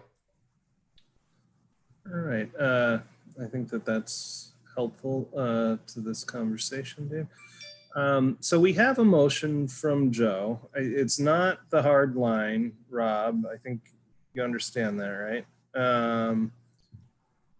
But basically reiterating Terry's memo here to us. And we have a second. Is there any further discussion? All right, I think we should take the roll on this one. Council President Collins, Vote aye. Council Vice President DeCruz, Aye. Councilwoman Kelso, You're muted. Sorry, that's an aye. thank you. Councilman McEntee, Aye. Councilman Veely. Let me see. Aye. The vote is unanimous. All right, thank you very much, Susan. That takes us through all of the communications. We did not ever have Stephen Dahl join us, so I would leave it up to the council whether to place this on file or continue it. I'll make a motion to place, was it 8A? 8A on file. Second, Joe Veely. Motion from Deb, second from Joe. Any further discussion? Anyone opposed? All right, that motion carries. And that brings us to item 9 on the agenda, comments from interested citizens. Abel, did you table Karen Humes? Did you go back to that one? Did we, I can't remember. Did we have a motion at all? Well, she wasn't here. We were going to see if she showed up, I think. Oh, is that Karen? Are you Karen Humes? Is that you? If I may, you voted to refer it to the police to study and suggest what action may be recommended. Okay, thank you for reminding us. Thank you. All right, so we've gone beyond that. So item 9, comments from interested citizens. This is your opportunity to speak and tell us what you have to say. So I'll call on people in the order in which they raise their hands. If you are listening via your phone, you hit *9 to raise your hand and then *6 to mute yourself. First in line is Mary. Please do tell us your full name just for the record. You probably need to unmute yourself, Mary. How's that? That's perfect. Okay. So I'm probably maybe putting the cart before the horse a little bit with a planning meeting tomorrow night, planning board meeting tomorrow night for Shepherd's Run. And my concern with this project is it's a huge project. Zoning. I'm just afraid that the town may approve this before the public has really had a chance to look at it. It's huge. I wouldn't want us to be premature in going ahead with any zoning approvals without the word really getting out there. Okay. And just, Mary, could you state your full name for the record? Just Sure.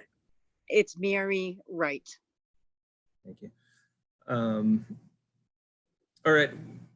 As you probably know, we take advice from our advisory committee, zoning board, planning board. So we're going to rely on them to, study the plan project, make any recommendations to us for any zoning changes that might need to happen. And, we have to put trust in them and the planning staff to come up with a well-informed decision so that we can make a well-informed decision. Well, I just happened to see the small orange sign on the side of Route 1 and stopped to read it as I live off of Route 1. But had I not seen that small orange sign, I wouldn't have known about it. So it just concerns me that potentially they could approve this quickly. So are there studies in place and committees perhaps to to look at this for the people of South Kingstown? I'll let Rob answer that if he wants to, or Amy, I don't know. Sure. The process that is established for these applications is being pursued to the letter. We're not deviating from any standard practice required by the ordinances or the charter of the town. Notification is by those orange signs and by newspaper publication. They work. The fact that folks see the orange signs is what gets them to call town hall and gets them to inquire. There won't be any decisions that are final decisions made by the planning board tomorrow night. I don't know, they may be final with regard to the planning board, but they won't be final with regard to the fate of the project. Ultimately, the town council will have to take action.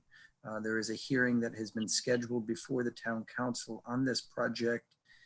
Susan, the date on that, is that August 11th? That is August 11th, yes. August 11th, there is a public hearing that will be before the town council on August 11th. The plans are available for review. And with that, I'm going to hand it over to Amy Goins, who also serves as special counsel to the planning board, who can probably give us more than my general overview. Sure, this is Amy Goins, Assistant Town Solicitor. Tomorrow night, the planning board will be giving an advisory recommendation to the council on the zoning ordinance amendments and comprehensive plan amendments that would be required to pave the way for this project. They will also be voting on conditional master plan approval. Conditional because if the town council doesn't approve the requested amendments to the zoning ordinance and comprehensive plan, then the project goes nowhere. So tomorrow night, the one vote would be in the nature of a recommendation. One vote would be conditional master plan.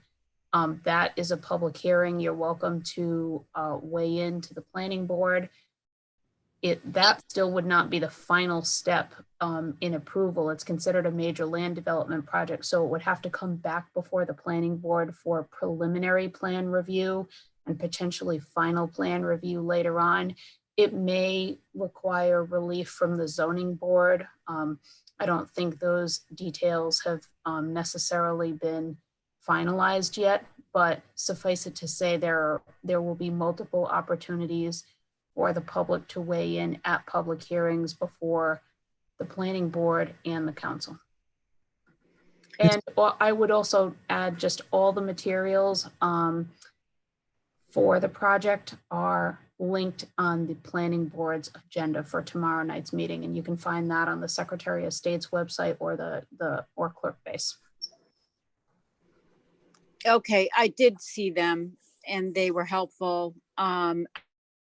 I just thought I saw a motion to approve and was nervous that between tomorrow night's meeting and the 11th, that this could possibly get approval. Mary, the motions to approve are drafted by staff.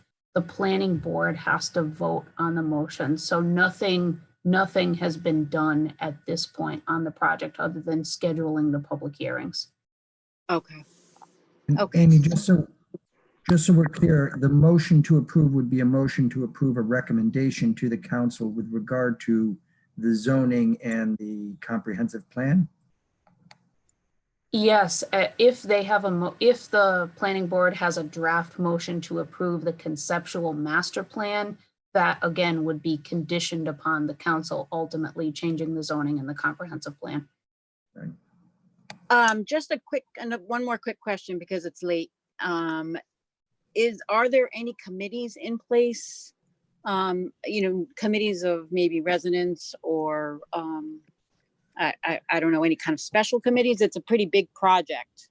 Is there anything like that in place? It just seems presumptuous or kind of premature to blow through this one. It's a big one.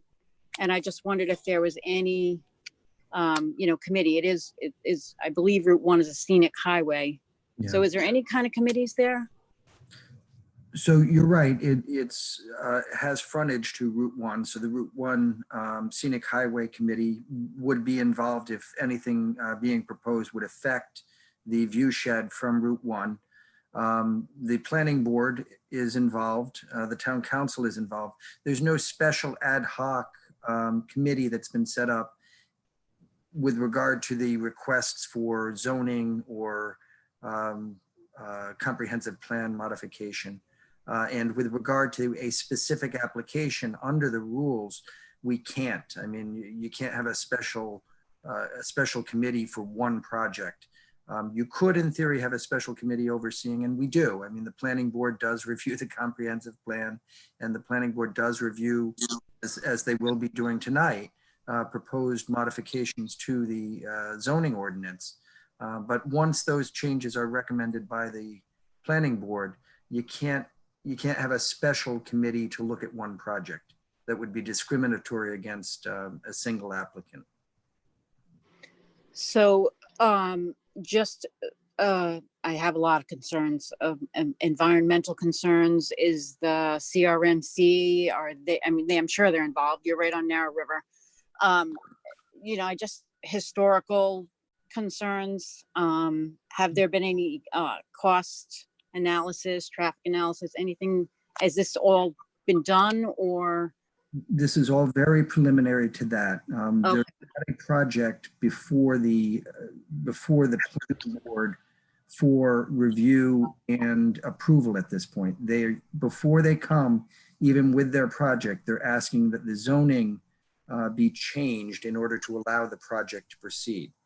So we don't have the full project. What we have is a request to modify the zoning and a portion of the comprehensive plan to be consistent with what's going on elsewhere in that section of Route 1 is the assertion. Okay, so just if they change the zoning and this particular company, this project doesn't happen, that zoning too late to turn back. Amy? Yeah, sure, this is Amy. It is dependent on how the zoning is written. And of course, there's been a proposal for an ordinance amendment. Generally, zoning and land use approvals run with the property. They're not particular to a certain applicant, but it really depends on how it's written. So, you know, and I've reviewed the language of the ordinance amendment, the proposed ordinance amendment. It depends ultimately on what the council adopts, because the council may well, if it chooses to amend the zoning and the comprehensive plan, place conditions upon that zone change to tie it more concretely to the project. But I would encourage you to participate in the planning board meetings.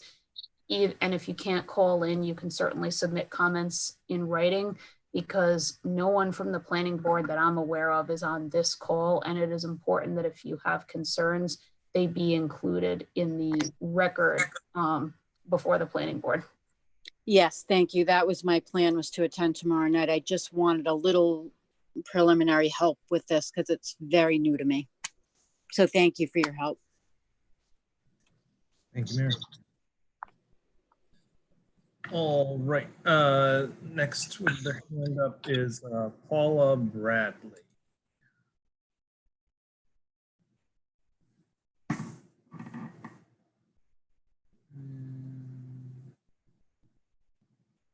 You are muted, Paula. There you are. Okay, can you hear me? Yep. Okay, good evening, Town Council members. I have a question related to the school budget and the anticipated COVID costs.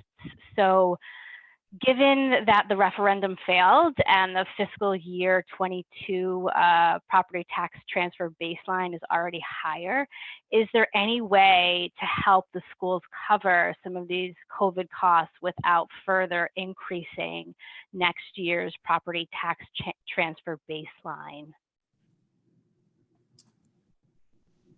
So I suppose I can provide the best information we've got at this point. And I think the short answer to your question is maybe. We haven't got a request from the school committee on budget yet. There was a meeting of the school committee last week. And at that meeting, they spent 7 hours. And one of the things that dragged that meeting out was discussion of their budget. They're projecting about a $3.6 million shortfall if you go with the full 100% back in school model for reopening the schools in the fall. There is additional federal funds that are coming in, and that's actually taking away from a shortfall that would be $4.5 million. But the feds are sending some money, but it still leaves a shortfall of $3.6 million if they're back 100% in the buildings. There are other ways for them to reopen. If it is 100% virtual as opposed to 100% in school, the costs will be dramatically different and much less because they won't have transportation costs, because they won't have to have as much social distancing, because they won't need to have isolation rooms for children who might become symptomatic. So the costs of going virtual are much, much lower than that. And probably, well, I don't want to speculate about whether there'd be savings, but they're certainly not looking at $3 million in addition, $3.5 million in additional costs. That having been said, there's a good chance that they will end up with some hybrid, and we'll know what the cost of that program is as that's sort of ferreted out or resolved over the next few weeks.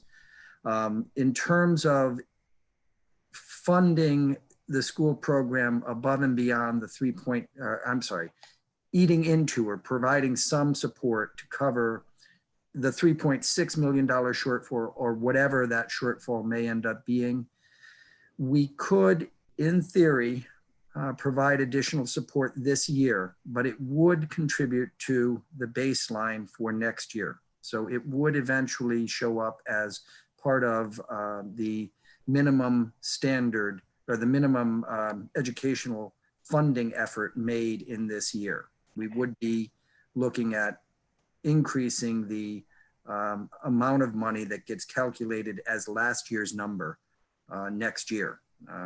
So I think the answer to your question is anything we contribute to the program this year will in fact be added to the minimum that will be the basis for next year's number.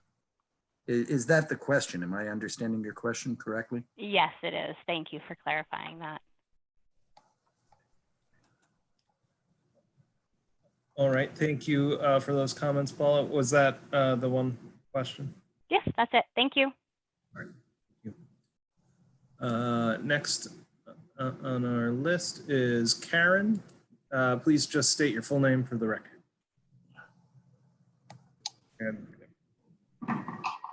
Hi, this is Karen Humes. I couldn't make it on earlier. I had a prior family commitment, but I obviously have written about Middlebridge a few times. So the stop sign is really honestly not that helpful. I know it's not supposed to be used to as a speed, issue, but I can't tell you the number of times that I've called local businesses to tell them to tell their employees to slow down. It looks horrible. Obviously, I already wrote that to you guys. I jump off the roadway minimum once a week. It's really unsafe. They painted lines from Torrey to Narragansett. They didn't do the other end. I'm not sure if it's just hasn't happened yet or whatever, the white lines. The police are super responsive. I can't say anything bad about that. We call, they come down as much as they can. But it's really unsafe. And I saw one of my neighbors wrote about the trailers because the one place you didn't put the ugly green stakes is where they park the trailers. And now we can't see coming out of our roads because the boat launch is so out of control. DEM did come down and fix up their end of things. The South Kingstown end of things is horrific. It's come down here on the weekends. Come sit down on here Saturday, starting 8 a.m. until 9 p.m. and the same thing Sunday, and look at how scary safety-wise things are. We can't allow our kids to walk the streets. It's super unsafe. Like, we're gonna have another death. We are, without a doubt. Why can't we make the road marked and designate it as local traffic only? Nobody answers that question. I've asked numerous times. My neighbors have asked. We can't get an answer.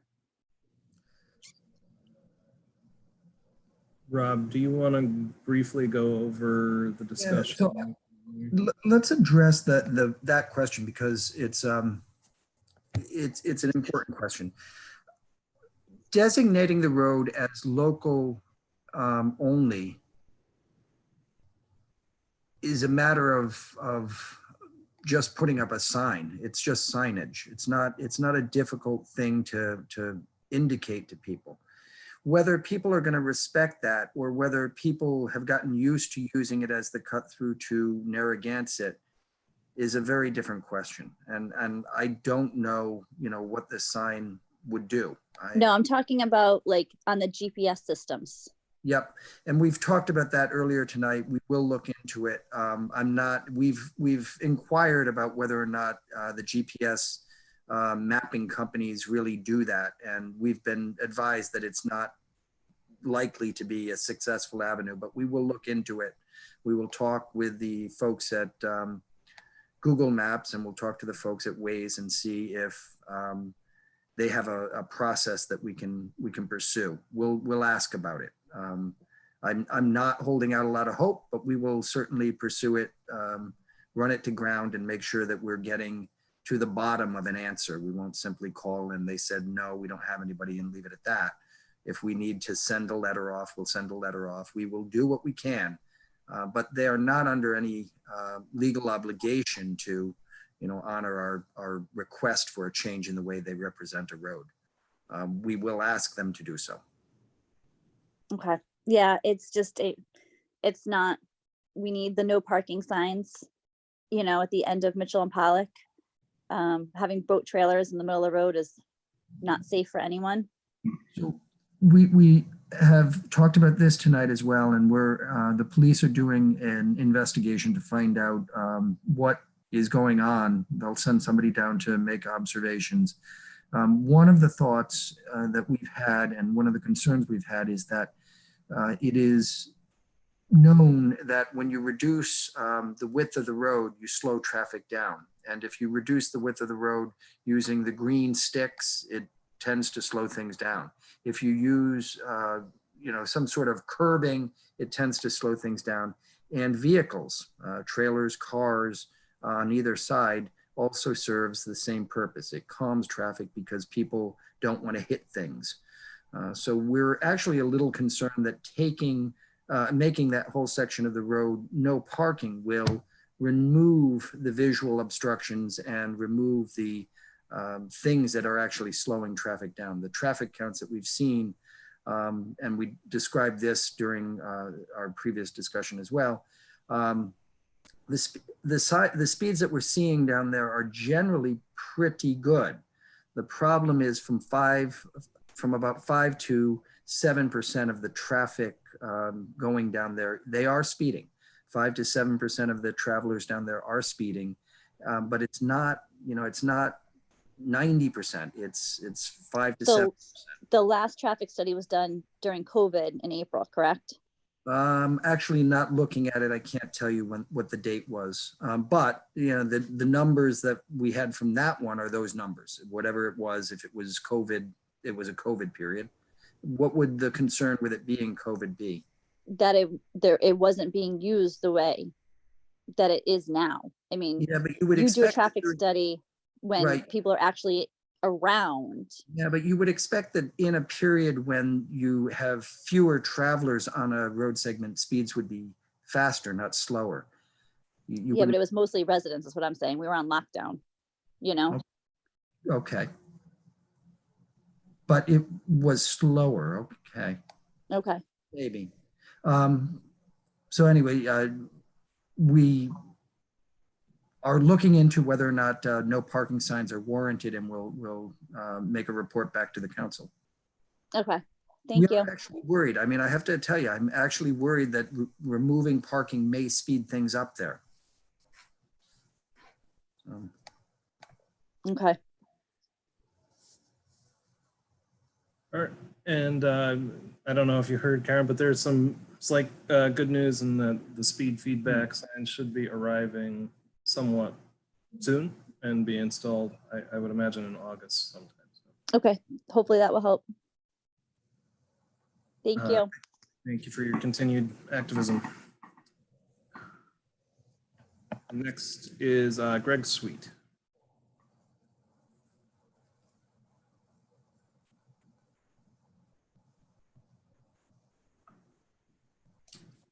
Can you hear me? Yep. I was watching the last school committee meeting last week, and I saw that Michelle brought up about $1 million on one budget and then missing a couple days later on the revised budget. Mary Ann, if I understood this correctly, and I guess I'm looking for clarification, Mary Ann said that the money was taken from the town and then it was put back. If I understood that correctly, is that acceptable? So this is Rob Zernetsky. Greg, I know exactly what you're talking about because it was changed at my request. They were working with presentation documents for their budget discussion, and the first presentation document that they produced included a new revenue source that would offset the $3.6 million shortfall that I described earlier tonight. That revenue source was indicated as something like return of fund balance from town, $1.1 million. That was the transportation savings money. And she had included it as a revenue source in that presentation. I spoke to her and said, Mary Ann, you can't presume that the council is going to give back any part of that money. That money, was transferred to the town. That is not, it's become part of the town's undesignated fund balance. It's not discrete anymore, and it really can't be represented as if it were that money that we had talked about during the budget process. The budget has been completed. The budget is now finalized, and there's no distinction between the 1.1 that was transportation savings and any other town funds. And she said, yeah, I get that. I didn't mean to make that.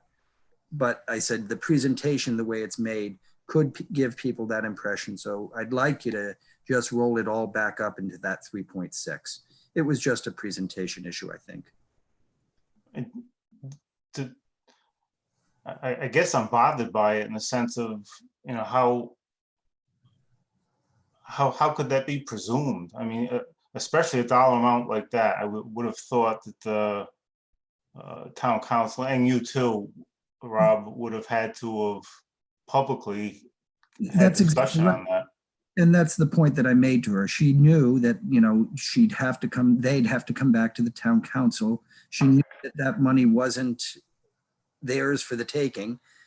It wasn't theirs for the taking. And, as a matter of law, the only one, and I reminded her of this, she was aware of it, but the only body that had the legal authority to make any supplemental appropriation to the schools, the only body that has the authority to make any supplemental appropriation to the schools now and last week and for the rest of the year is the town council. She understands that. They couldn't pull a fast one, I guess, Greg, is what I'd tell you. I don't think it was an attempt to pull a fast one because they had no legal basis upon which they could pull it. The only legal authority, the only body with the vested authority to do anything about a supplemental appropriation is the town council, was the town council. They knew that, and I think it was a poorly conceived presentation. They were just trying to identify places where they might find the money, and they knew that those monies had been talked about during the budget process and that those monies were now being held by the town. Okay. She didn't run it by any of you or the town council beforehand, though, right? I'm sorry? That wasn't discussed. With the No, I town saw it when it went up online and I Yeah, clicked. okay, all right. Okay, thank you. Greg? Yeah. Have a good night. Next on the list is Risa. And you should be good to go once you unmute yourself. Hi. I apologize if you guys spoke about this. I joined late. Do I have you? We can hear you. Okay. So did you guys speak about the Columbia Street location? When I watched the building committee meeting last week, my son was in the background, and when Rob was speaking about Columbia Street, he was talking to friends and I missed it. And all of these issues with CCMS, we haven't talked about Columbia Street, and the town council is responsible for the whole town. So I thought that I heard Rob say that something was going to go up somewhere on either the town site or I'm not sure where, about plans for Columbia Street and the problems with the rec commission in terms of the CCMS site don't exist on Columbia Street. And I've been saying this for a long time. So did you guys talk about Columbia Street tonight? And as a town council, your responsibility obviously is to look out for the whole town. And what is that site going to look like? That site is our shelter. Do we have plans for replacing the shelter? And can you talk to me about that a little bit? And I apologize if you talked about it and I missed it. Sure, this is Rob Zarnet. It's one of the items I was going to cover in the manager's report. So we make that report shorter, which is good. A request for information will be published this week. It will be published in the local newspapers and will be published on the town website and through the statewide procurement network. We are asking for potential purchasers, developers, nonprofit organizations, state agencies to contact us with ideas and suggestions on the possible reuse of the Columbia Street building. You're right that there are a number of issues that need to be addressed, such as the relocation of our shelter. Those are all being worked through. We are not, I can't say that we're, done with it yet. We're not. We don't have a certain plan to move away from the Columbia Street. We still have to get to an approved application that would have the facility, the high school facility, moving to Curtis Corner. But we are moving in parallel with that. We're not waiting to the very end. I wish I were further along on the RFI than I am. COVID has disrupted that process. We had hoped to engage the community in some visioning and reuse planning around that facility. But again, COVID has just interrupted that exercise. At this point, what I'm hoping is that we will get some positive feedback from would-be developers, private sector and nonprofit sector, and that we can begin to develop a request for proposals and start moving toward the distribution or the disposal of the property just about the same time that a new facility is built at Curtis Corner, if that happens. I'm looking at a several year process. Therefore, we're not talking about this happening this year. It's probably 2 or 3 years before we need to be locked in on a new shelter location, and it would be 2 or 3 years before we would hand title over to anybody. If we hand title over, it may end up being that the best proposal we get or the best ideas we get are all around the town retaining the property and leasing out some portion or something else. I mean, I'm not coming at this process with any preconceived notions. We'll just have to wait and see. So as you can imagine, when we were going through the process in the beginning, and it's been years, clearly, there were people that were very concerned with the Wakefield school property, which in my view, and probably in anyone's view, is an extremely desirable property. Columbia Street, not so much. So the concern with Columbia Street is exactly what happened with Wickford. And they have had a school vacant there for the better part of 15 years, maybe more. I don't have the data on that. And so the fact that we are plowing through with a facilities plan that vacates Columbia Street without having any idea what's going to happen to Columbia Street, and we're plowing through with a plan to put a high school at the CCMS site when there are so many concerns with the high school at the CCMS site is, again, very, very concerning. And the town council and the town manager's job is obviously to look out for the entire town. And if we leave a giant albatross in the middle of South Kingstown, it's a problem. So Right. The fact that we're going to submit a stage 2 application with the vacating Columbia Street property without having any idea what we're doing with that property, and there has not been community engagement. There has not. And it's a problem. It's a big, big problem. It's a problem with the facilities plan, and it's a problem for the town. So I would just, this is Rob Zarnetsky again, I would just point out that it's not that we have no idea what will be done with that property. We have a range of possible things that could be done with that property, including demolishing the building, and we know the expense of demolition. We're looking at about $2.5 to $3 million worth of demolition cost to make that a site that could be built up from the ground again. And that could facilitate all sorts of development. You can imagine as many, great ideas for a large facility as anybody else, I'm sure. You could have nonprofit offices there. You could have mixed use nonprofit and retail. You could have condominium. Rob, who's imagined this? Who has imagined this? Because prior to any of this with CCMS, we had hundreds of community members involved in the visioning process for what was going to happen with the buildings. Who has imagined this? So again, there's a wide range of possibilities for the reuse of the building. We don't know which one of those anyone is going to come forward and say, we want to do this.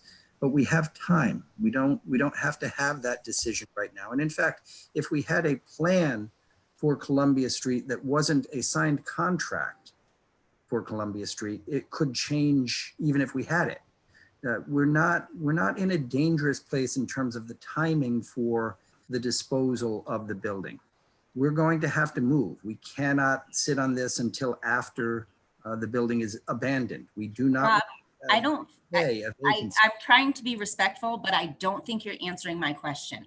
And I think that sooner rather than later, before we submit a stage 2 application, we need as a town manager and a town council who is responsible for the entire town, not just the school department, and the fanciful rendition of what the school department thinks the CCMS site is going to be. As a town, we need to figure out what's happening to Columbia Street before we submit a stage 2 application.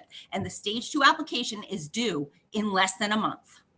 We're not going to know that within less than a month. Clearly we're not. That's what I'm saying. That's true. Thank you. Thank you. Are there any other folks who would like to speak now? Just hit that raise hand button or *9 on your phone if you are on your phone.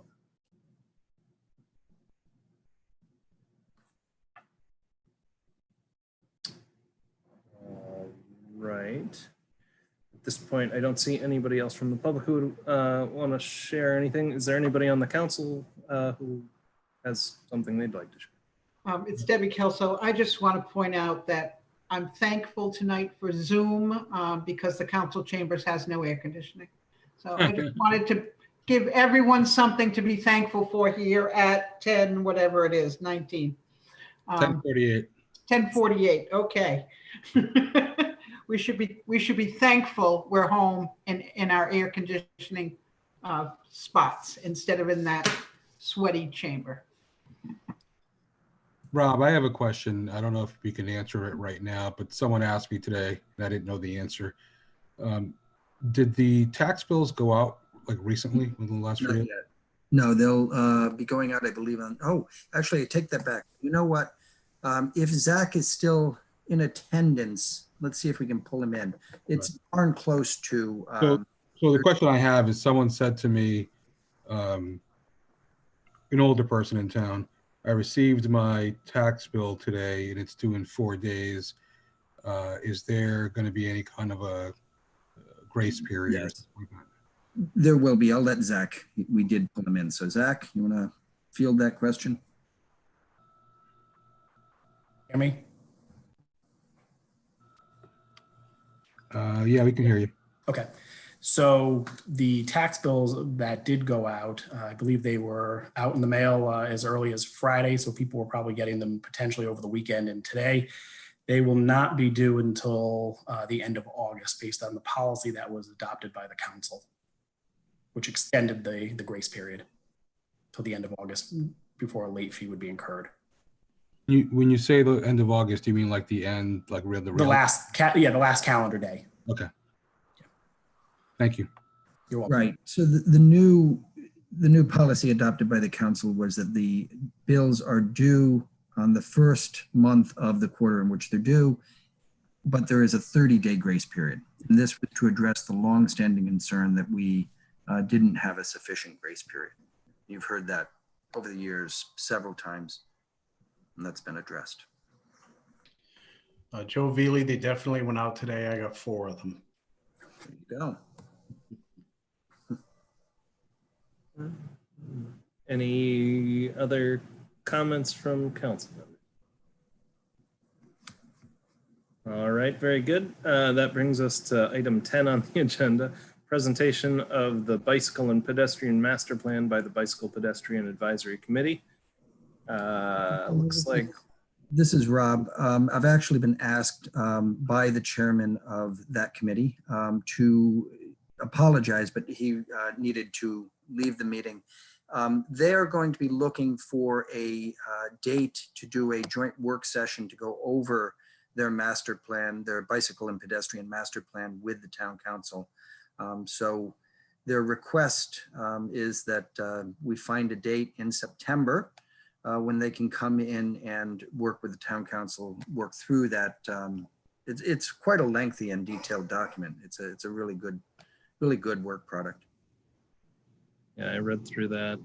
Certainly nothing I guess we need to tackle at 10:52 tonight. So we can, I'm sure, find a date to meet with them. Sorry, there's a fly buzzing around me here. Okay, well, do we need to continue that or do we just?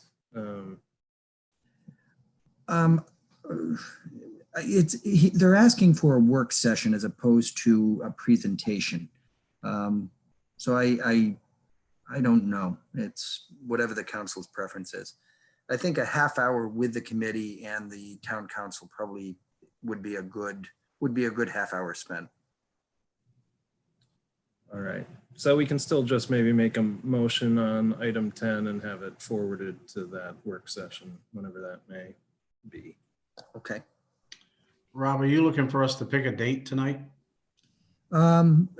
It really is up to the council. If not, we'll work with Susan and we'll just put it on one of the meetings in September.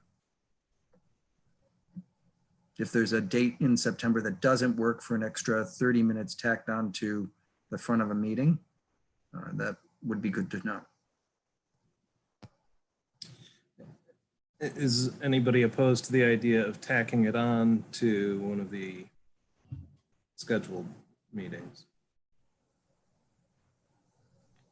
All right, so maybe ask the BPAC which of those dates would be good for them. Okay, we'll do that. And Can we have a motion of some sort on 10A?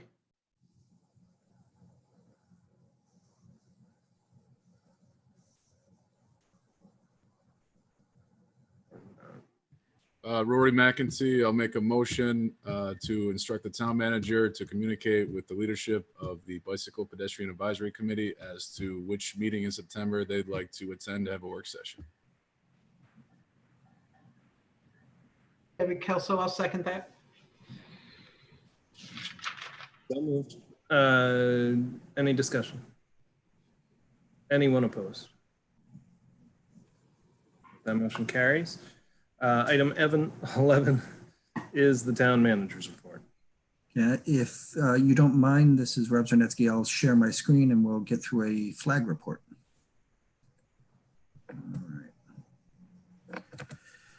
All right. A little bit different format for tonight's flag report, just sort of going through the big items because it's been a while since we reported on these with a flag report. Just wanted to give you a heads up on what's going well, what's going less well, and what we're having trouble with in sort of a broad sense. The municipal court legislation has passed. I have spoken to Susan Flynn about when we're going to be able to start moving toward implementing a municipal court. We really are not going to be able to really in earnest start getting anything going until after the elections, but we will do that, come November, December, we'll be tackling the setup, the standing up of that court in earnest. I've also spoken to folks at URI. As you may remember, when URI had its governance legislation before the state legislature, one of the things they gained the authority to do was set up a police court at the university. Not a municipal court, but essentially the same thing. And I have opened the lines of communication with regard to whether a joint court program with shared administrative costs and that sort of thing might be of benefit to the university as well as the town. Road safety program in the manager's report, there is a attached as part of the agenda, there's a full discussion of speed feedback signs. The town engineer and the director of public services and the police department have been working to figure out what it would cost to put speed feedback signs up everywhere. We've had complaints about speeding. The total number was somewhere in the neighborhood of $100,000. We obviously don't have the budget to put signs up everywhere where they are indicated, but they have come up with a list of 3, which we've described previously tonight, 3 roads where we could do some experimentation and find out whether they work. The initial budget for that road feedback program is $17,000. Tax penalty relief is the item that we just talked about, doing the work around making sure that people have a greater grace period in which to pay their taxes. We've gone from 10 business days or 10 days to 30 days in our current policies.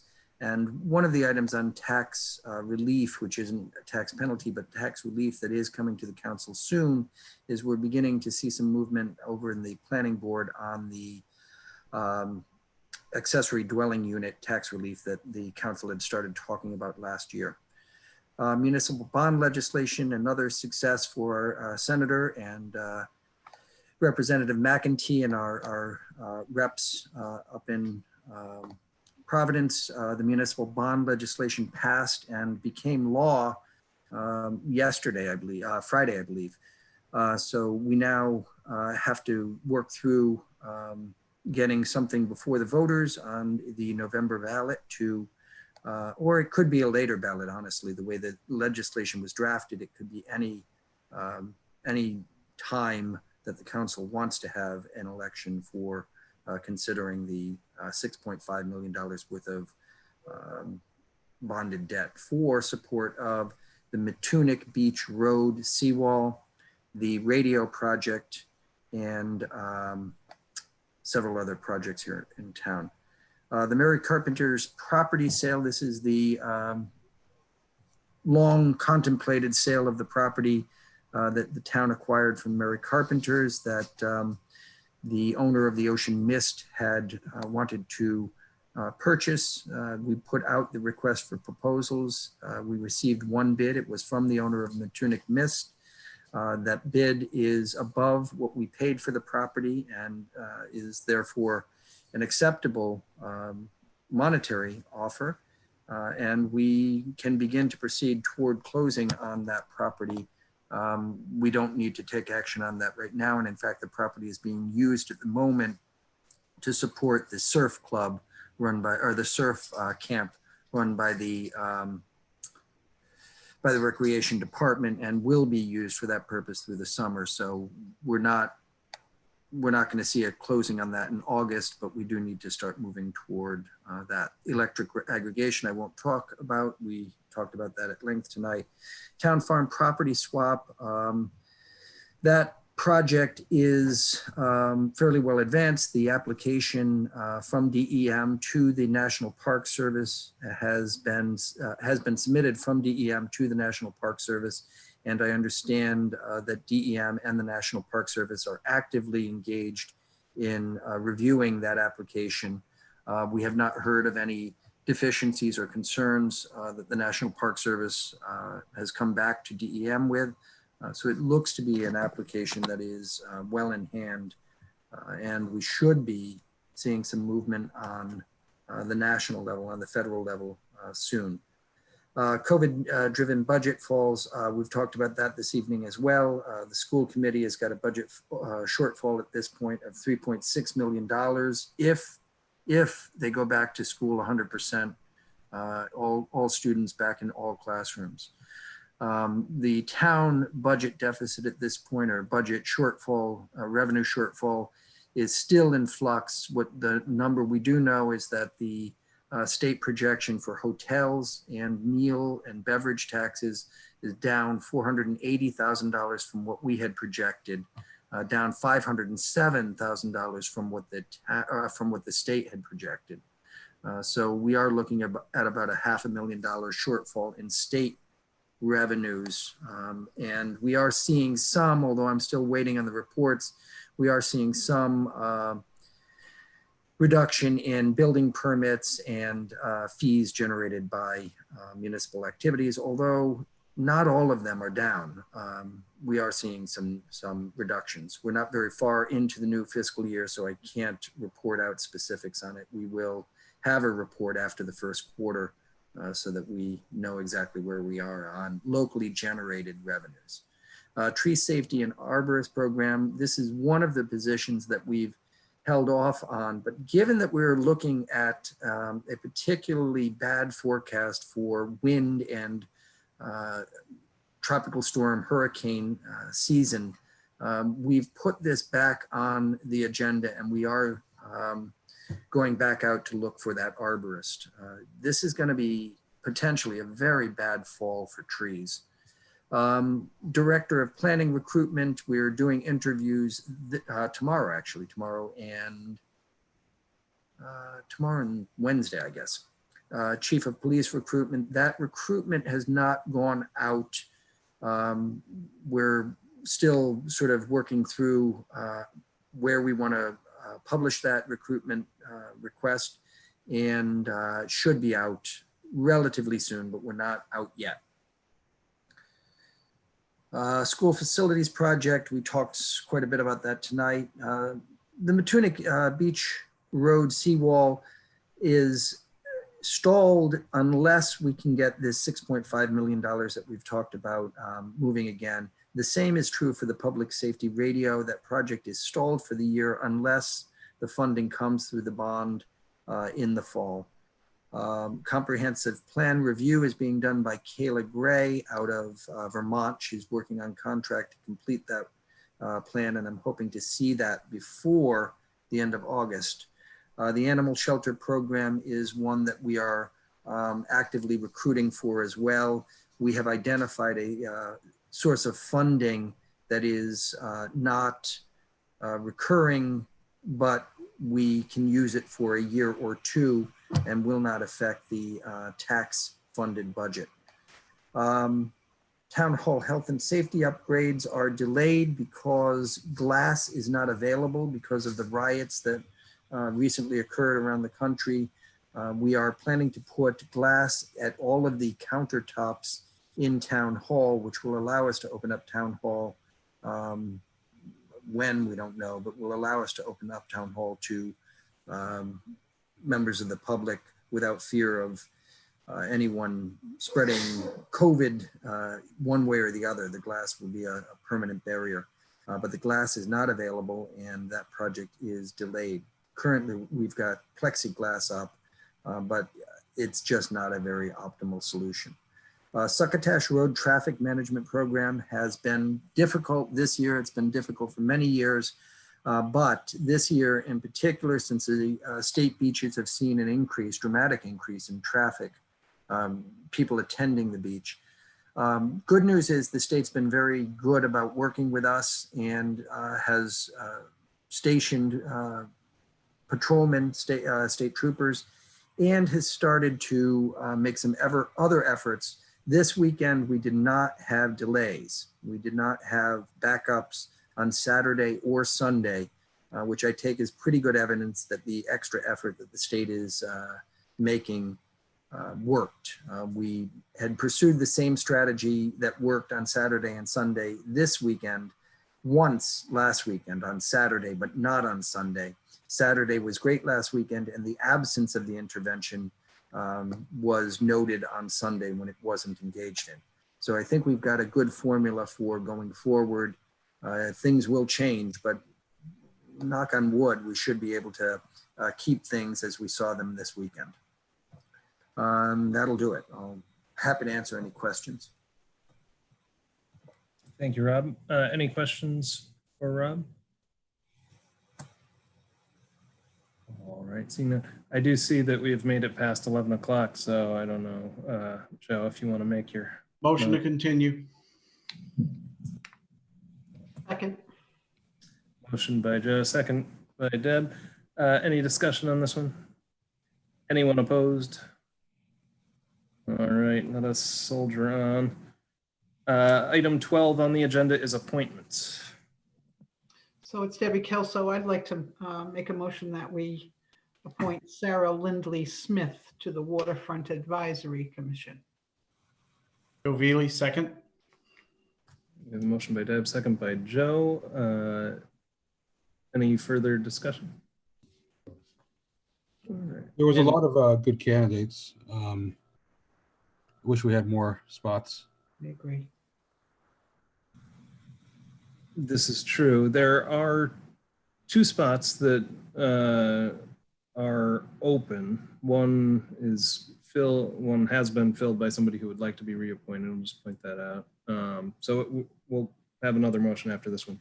Anyway, any further discussion on Sarah? All right, anyone opposed? All right, that motion carries. Joe Veely, I'll make a motion to reappoint Mark Shearer to the Waterfront Advisory. Deb Kelso, I'll second that. All right, you have a motion by Joe, second by Deb. Any discussion on this one? All right, is there anyone opposed? All right, that motion carries as well. It is unfortunate to have so many good candidates come forward and not have enough spaces for them. I would encourage them, if they're watching, to see if there's another commission or board that they might want to serve on. I'd love to have you. Are there any other? No, that's all the appointments tonight. Item 13 is new business. 13A, a resolution requesting the Secretary of State to place a municipal bond authorization referendum question on the November 2020 ballot for the following. Shall an act authorizing the town of South Kingstown to finance the town's capital improvement plan for the fiscal years 2020 through 2026 for various municipal projects by the issuance of not more than $6,500,000 in bonds, notes, and other evidences of indebtedness, therefore be approved. Said question to be placed before the voters at the general election to be conducted on November 3rd, 2020. Rory McEntee, I'll make a motion to approve 13A. Joe Veely, second. Motion by Rory, second by Joe. Any discussion on this one? Just a comment. We know that some of the things included in these monies have to do with our capital improvement budget. We've had staff tell us that in some ways, this is in spite of the fact that we're spending more sooner, a savings, a net savings. The borrowing costs are outweighing the escalation costs and waiting to do certain projects. So I think, fiscally, I like to hold the purse strings, but in this case, I think we accelerate some projects and we in turn save some money. Thank you, Joe. Any other discussion? We'll do a roll call on this one. Spending a big amount of money, theoretically. Council President Collins, Aye. Council Vice President DeCruz, Aye. Councilwoman Kelso, Aye. Councilman McEntee, Aye. and Councilman Bailey. Aye. That vote is unanimous. Thank you, Susan. 13C is a resolution authorizing an amendment to an award of bid originally granted May 26th, 2015, the Veolia Water North America, Northeast of Boston, for on-call stormwater and sanitary sewer infrastructure cleaning and video services at the unit prices bid for the period July 1st, 2020 through June 30th, 2021, and further detailed in a memo from the Public Services Director to the Town Manager dated July 15th. Do I hear a motion? Motion to approve 13C, Joe Veely. It's Debbie Kelso, second. Motion by Joe, second by Deb. Any discussion? Anyone opposed? All right, that motion carries unanimously. 13D is a resolution amending the town's municipal fire alarm connection fee as follows, and amending the town's schedule of fees as further described in a memo from the fire alarm superintendent to the town manager dated July 21st. So it doesn't look like anything really changes with this, but did you want to describe this at all, Rob? Yeah, we're just simplifying. The fee stays the same at $300. All right, do I hear a motion on 13D? Joe Veely, motion to approve 13D. Debbie Kelso, second. All right, we have a motion by Joe, second by Deb. Any discussion? Anyone opposed? All right, that motion carries unanimously. 13E is a resolution authorizing and directing the town manager on behalf of the town to execute a memorandum of understanding with the Rhode Island Public Transit Authority for use of the communications shelter located at the 509 Commodore Perry Highway Tower location that is owned by RIPTA for the use by the town for its new townwide radio system, further described in a memo from the fire alarm superintendent to the town manager dated July 10th. Do I hear a motion? This is Brian. I'll make a motion to approve item 13E. It's Debbie Kelso, I'll second that. Motion by Bryant, second by Deb. Any discussion? Anyone opposed? And that motion carries unanimously, and that gets us to the end of the agenda tonight. Motion to adjourn. Second. Motion by Deb, second by Joe. Any discussion? Anyone opposed? All right, we're done. Not 7 hours. Have a good night, guys. Have a good night. Thank you all for attending, partaking.